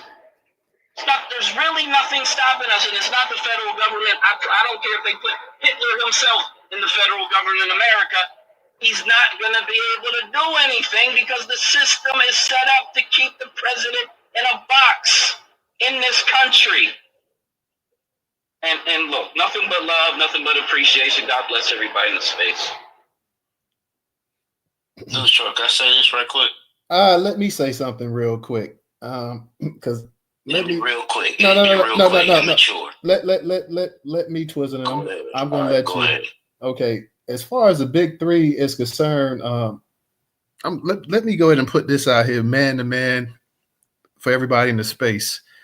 The newstoter.com platform has been around since 2017. I didn't know any of the big three when I put this platform together. When I reached out to Black-owned newspapers about curating their news, I know anything about the big three. I didn't start learning about the big three to maybe about 5 years ago or something like that. So in terms of this entertainment and this and that or whatever, this space always revolves around news, current event, topics and stuff that's happening today. This topic right here that we're talking about is a topic that they've been talking about for the past few days or whatever, about Puerto Rico becoming an independent nation. So all of this entertainment and this and that or whatever yeah, we're gonna have difference of agreements and stuff like that. And I got triggered as a man when I was talking and I kept getting interrupted and cut off on my platform. That did kind of piss me off a little bit. So I myself, I apologize to the space and anybody if I came off unprofessional, because I did. Because on a couple times I said, well, go ahead and let me speak or whatever. Because when somebody's speaking, I generally go ahead and let them speak or whatever. So, people can say this and that, and we know state government, they create their laws and everything else like that as well too. But let's not act like the federal government, who signed the civil rights movement, who desegregated the military, and who signed a number of different laws in effect that bypass any state law in this country, like they don't actually make policy as well too. When the United States goes to war, it's not because the state of Florida say, hey, you know what, we're going to go to Iraq and we're going to fight the Iraqis. It's because the United States government, the federal government, says we're going to go ahead and do this. The GI Bill, that didn't come from the state of Alabama. That came from the federal government. So yes, the federal government does supersede, because if that was the case, when Texas was talking noise, I don't know how many times about they were going to succeed from the Union, they would have been succeeded from the Union 40, 50 years ago, but they still here. So yeah, there's a difference of opinions. I don't mind a difference of opinions, as long as respect is being shown, because people are going to have different opinions. We always have different opinions in the actual space or whatever. In terms of the babble and all this other kind of stuff like that, like I said, as a man, and I challenge anybody in this space to challenge what I said about the Federal Navy, about Wells Fargo, about all of these companies that's been screwing black people over, not 100 years ago, not 200 years ago, not 40 years ago, not 50 years ago, not 15 years ago, not 10 years ago, not 5 years ago. I'm talking about currently screwing people over. Every time you turn around, they're getting audited, they're getting hit, they're getting slammed for screwing black people over, for lending practices, because we know businesses are built by people getting loans and stuff like that, and they've been screwing black people over left and right with that. So like I said, if I came off and I was a little bit unprofessional and a little bit hot underneath the collar, and like you said, this was no real argument or whatever, but at the same time, as a man, and I know how I am to a certain degree, when we start talking a certain way or whatever, and I'm feeling like the respect isn't mutual, I'm gonna say something myself or whatever, so let me just apologize to that. But I do stand by what I said. No other group in this country, and people can talk, oh yeah, racism, this and that. It's racism. Racism doesn't stop us until somebody gets the head blown off.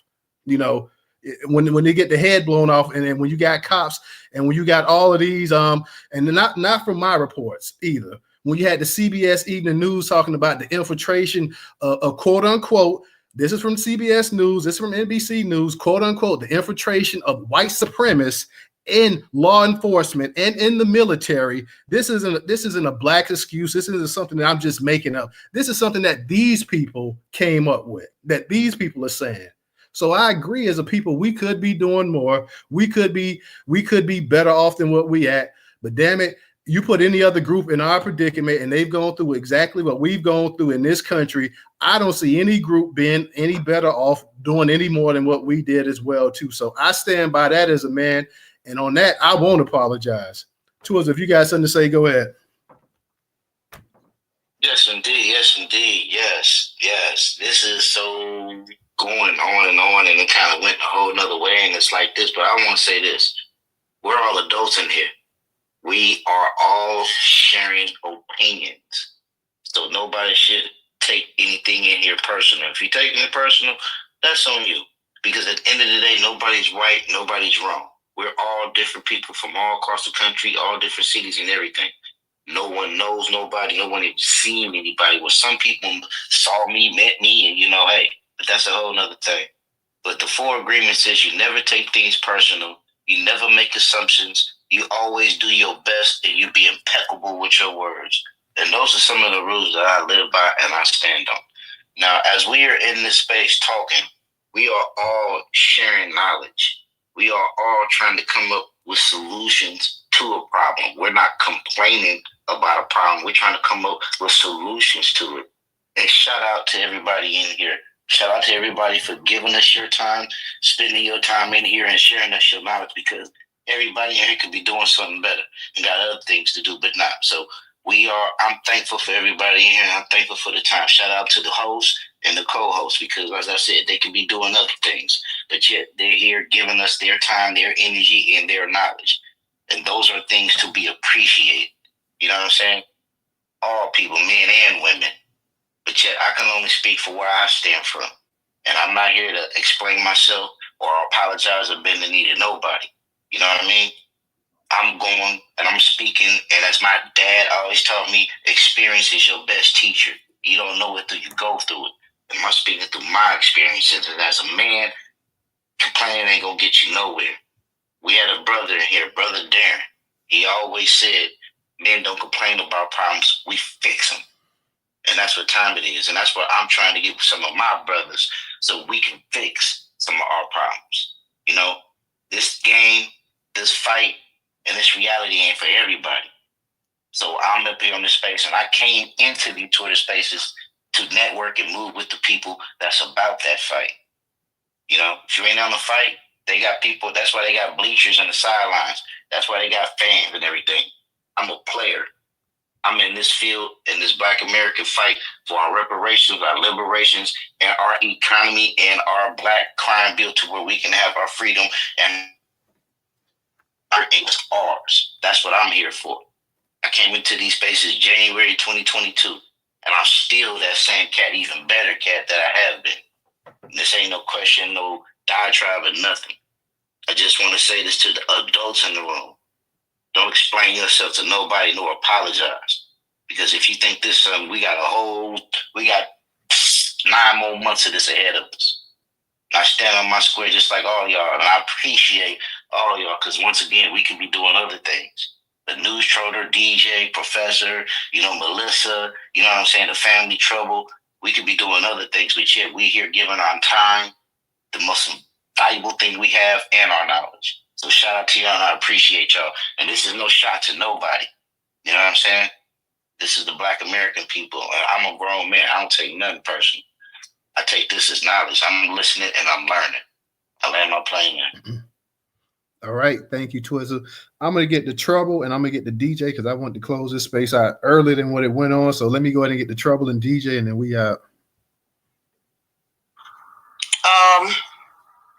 Yeah, I don't even want to say what I was going to say anymore. I'll just say this here. People need to learn to listen to what another person is saying, so that you can have a full understanding of what it is that they're trying to say, the message that they're trying to convey. And if you are not fully understanding of what that person is saying, then sometimes, asking a question is helpful, rather than coming behind them and making a statement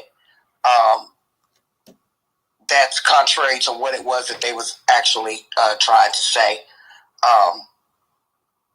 I'll land on the fact that I don't care about Puerto Rico or Puerto Ricans getting any social benefits, any welfare, or anything like that. I don't give a damn about Puerto Rico, period, to be honest with you. I don't give a damn whether they become a state or whether they don't. Focusing on Black folks, and that's about it, my household. Y'all have a good night. All right. Thank you, Trouble. DJ. Good night, Queen. DJ, you got it. Then we're going to close it out.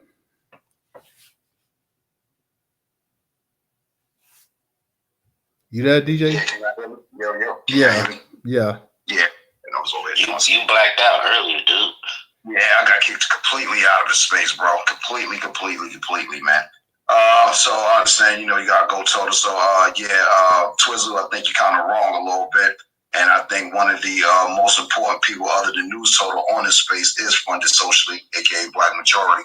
And you should come to the My apologies, but I can't see everybody, dude. Everybody's listening, bro. I can't see too many people.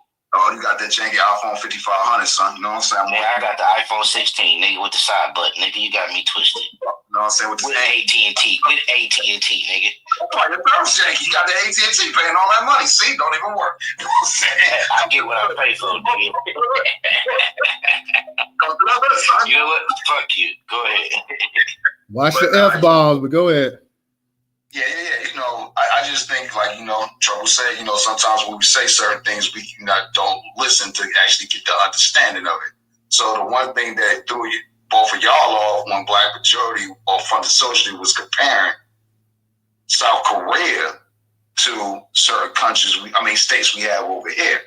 And that particular state will be my state, New Jersey. We have either more or equivalent wealth to South Korea, the entire country.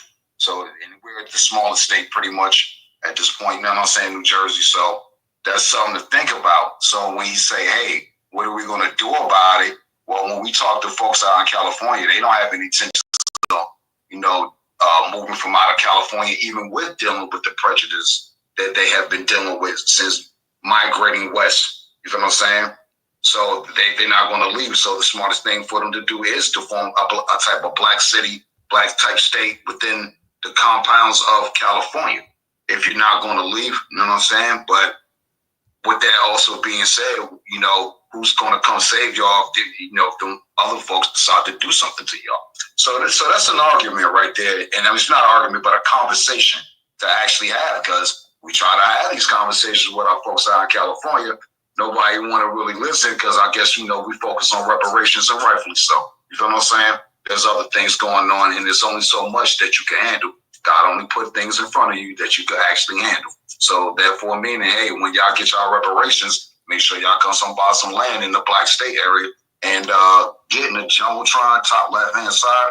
There's two things up there. One I put, the only way to obtain reparations is by way of Black State of America. That's understandable. And the one that's on the far left side, it says, hello, I'd like to invite you to our space, legal and financial information. It takes less than a minute to join Fund Socially. So you see the four-way cross picture right there. The first one where it says the data, and you see New Jersey right there. That's an example of our GDP as a whole, collective Black American Negroes, and compared to other countries.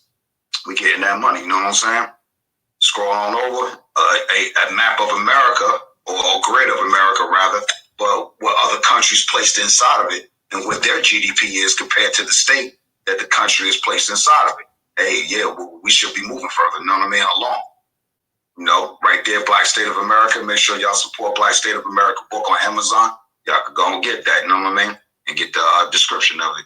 And obviously right here, an example of what Black State of America could be, look like.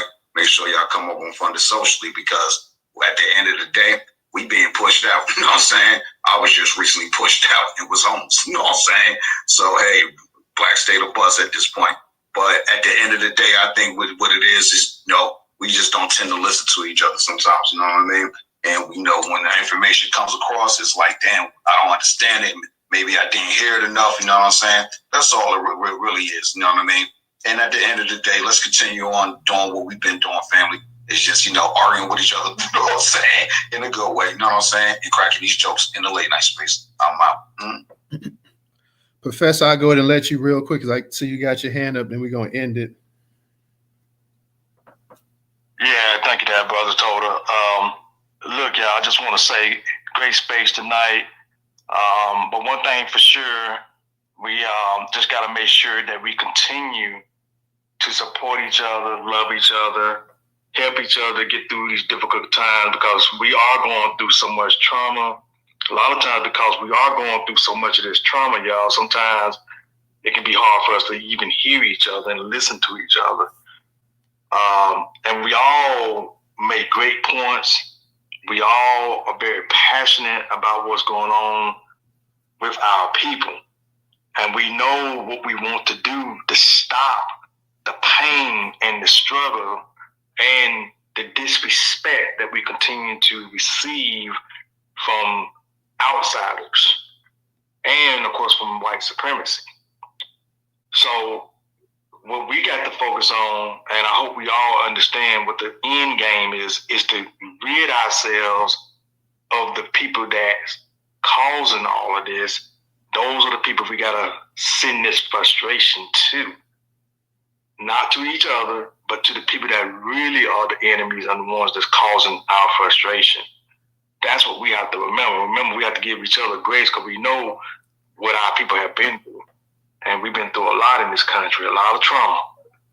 So with that being said, I love my brothers and sisters up in here. Y'all know who I'm talking about because y'all are the ones that have been teaching me since I started coming up in these spaces. And let's go to our next space by the sharpest late night DJ in the space, WPI. Late night space, everybody. I see you over there. Excuse me, Bob.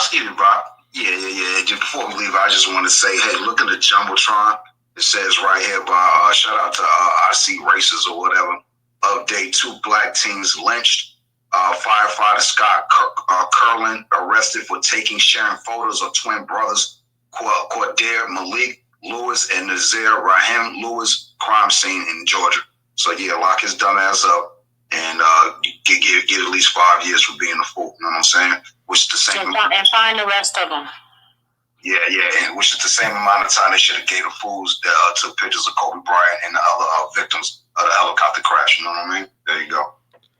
Oh yeah, and we definitely want to talk about that in this space, y'all. That's gonna be a great topic. All right. Well, on that note, we're gonna get ready to end it. DJ, I know you said something about you said South Korea's GDP was the same as New Jersey, but South Korea's GDP is almost $1.8 trillion. One of those, you know what I'm saying? Yeah. So yeah, it's pretty big. So yeah, it's the 4th largest economy in Asia. So yeah, they much bigger than New Jersey. But on that note, we're gonna get ready to end it. How much we? Yeah. My bad. That's Taiwan. My bad. Yeah. I said something. South like I say, South Korea was built up.